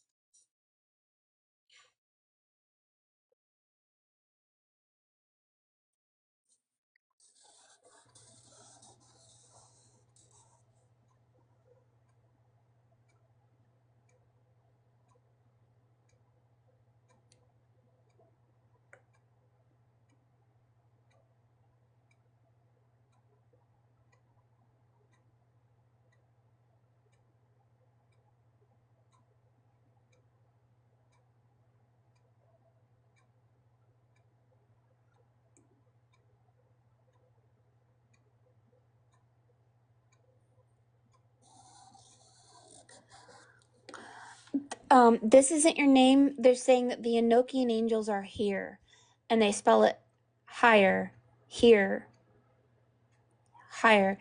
So you need to know that you have an angelic group of beings who are bird-like, like a and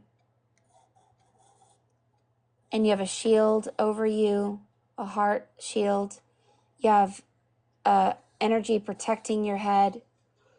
And they're Enochian, and you have a dragon, a very, very fierce looking dragon, very, very big with wings and all that. And I'm guessing they're going to give us your name since they're saying they're here. They have rock people. They have rock faces. They're very, very powerful. They speak a different language than we do. They keep saying we're here. We're here. So if they could just help me a little bit, because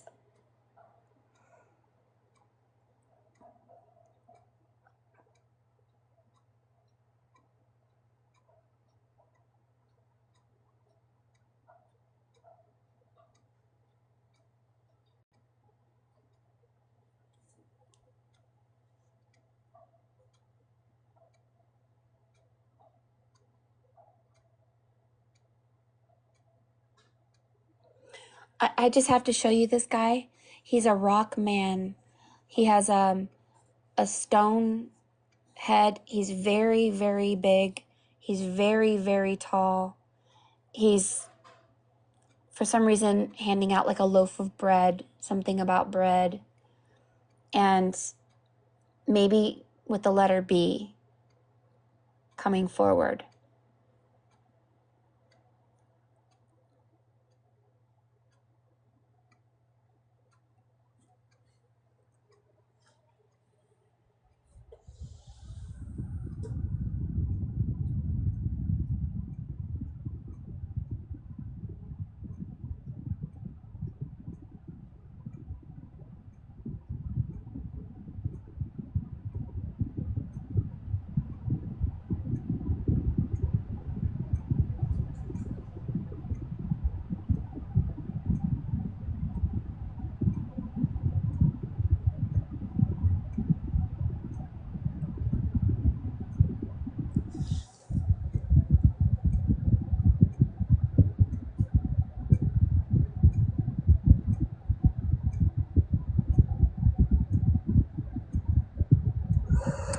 I see lots of names, and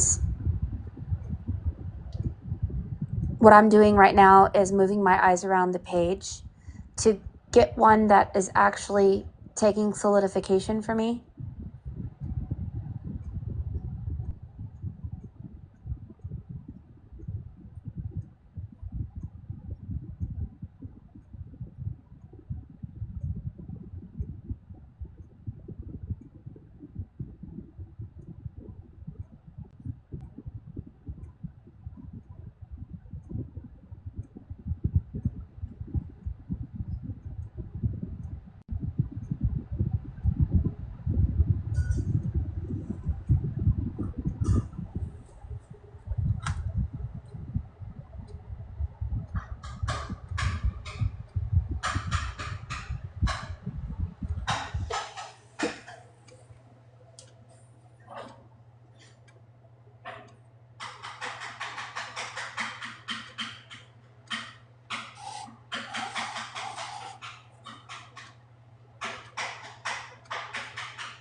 I'm going to look up and see what Berdara means with the Y. I'm going to look it up in Gematria.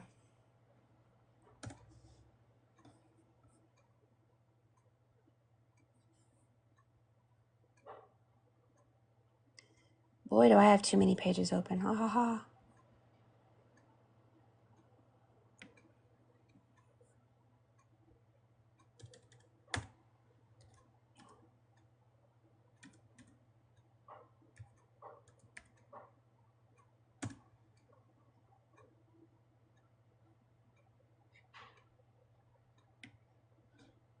So Berdara comes to the number 19, which is the number 10. It's a very powerful number. It is the number of completion. It parallels with the 10 Commandments. It parallels with I am the key. So it's a key.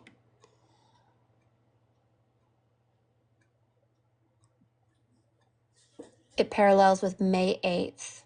All the suns in one sun.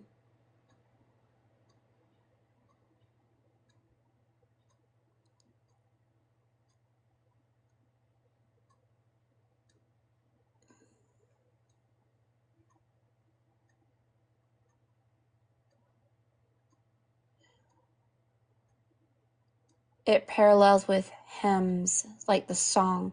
I don't know if you know this, but people who know the voice of the bird, it's called the green language. And the wisest one on earth could hear the voice of the song. So you have the phoenix here, you have the hummingbird here, you had birds over here. And this is like, we're here. And it's a communication that is split up. So even though it says bird and then R, which is the sun, and Ra, which is the sun, R from Armenia is the sun god, Ra is the sun god. Burdara is split up, like you say it, Burdara, like that. And it's the number 10, so it's really, really good number. It means wealth, Jehovah, Atlantis, the law, archangel, things like that. Let's see what it means, though.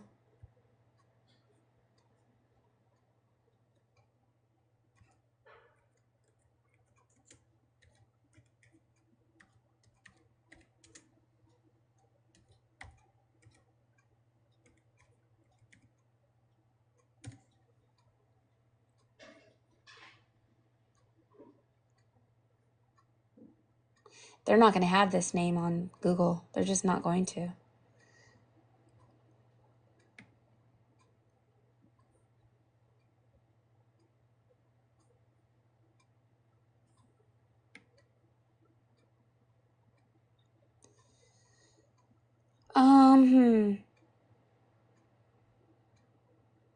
Daughter of the Wind.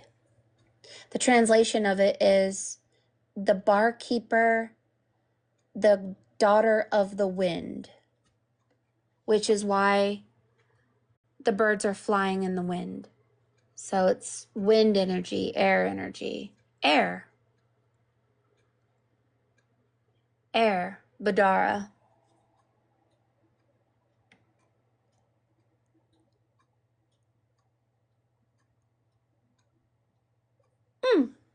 Very interesting. I would, if I were you, connect with whomever the Enochian angels are. They fly above these houses. They fly above reality. There's this hat here. It's a Mad Hatter hat. Has a around it, and there's this young girl who is flying in the wind, and it means the wind, and it means the bird that flies in the wind with the sun, if you really break it into things. So it's very powerful.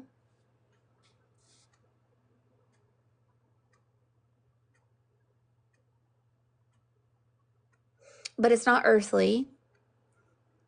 If you switch it around, it would be Eredrib, which is air. Eredrib.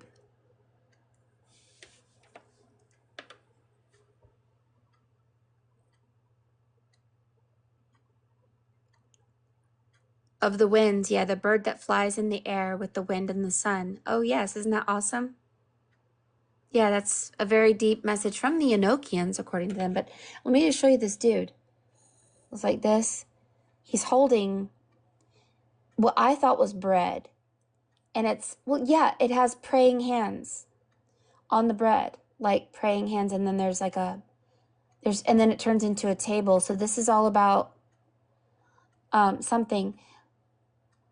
And so, give us today our daily bread. And then there's people seated at this table, which is bread. And he's seated here. And he's like, and then you have a bird of paradise here. You know, the birds of paradise, they don't ever land on the ground. They fly forever. When they lay eggs in the air. And the baby that drops out of the air, when they lay an egg, the baby has to punch out of the egg and fly out before the egg hits the ground. So, bird of paradise, lots of bird energy, And I don't know who that man is. It's you have air and rock energy, air and stone. So take a picture and ask your higher self about it, because when you're talking about the number 10, you're talking about the number 4. The number 4 is the god of elements. 1 plus 2 plus 3 plus 4 equals 10.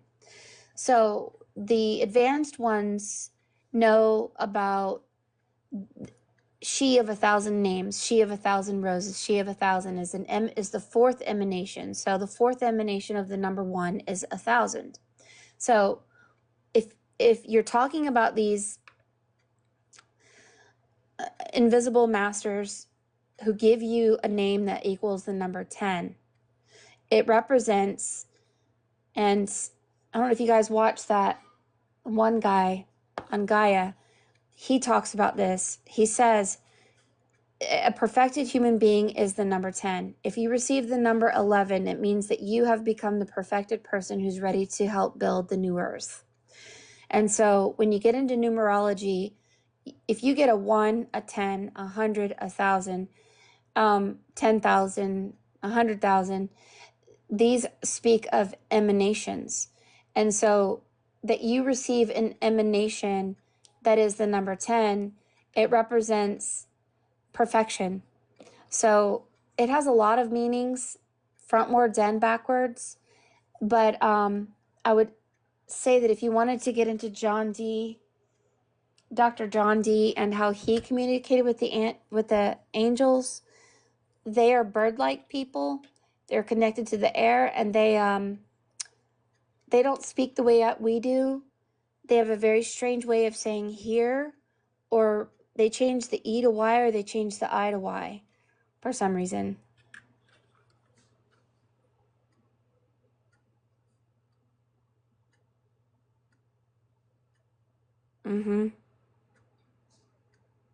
Yeah, that's a big 10-4, isn't it? It's when you get into symbology and you get into numerology, it begins to make sense the more you see it, because it's like your head makes a 0. Everything comes from nothing, and we learn to become nothing through the element of the number 1. When you become everything, when you become nothing, you become everything. You can't have everything without becoming nothing. So nothing and everything have to work together. So 1 and 0 is everything and nothing all at once. And so it's a lot of communications to you on many different levels. As you begin to grow your mental inventory or your portfolio of understanding not only numerology, but symbology, and body language. Which way are you facing? Which way are the birds facing? Which way is this man's facing that way, you're facing that way. Why is this bird flying that way? When you begin to look at body language and all that, this piece will speak to you for years to come as you advance your inventory of body language, placement, how you aren't you actually represent a planet, and how you represent a place, not a person. Then you'll begin to awaken to some of the things they're telling you here. They will start to, they will,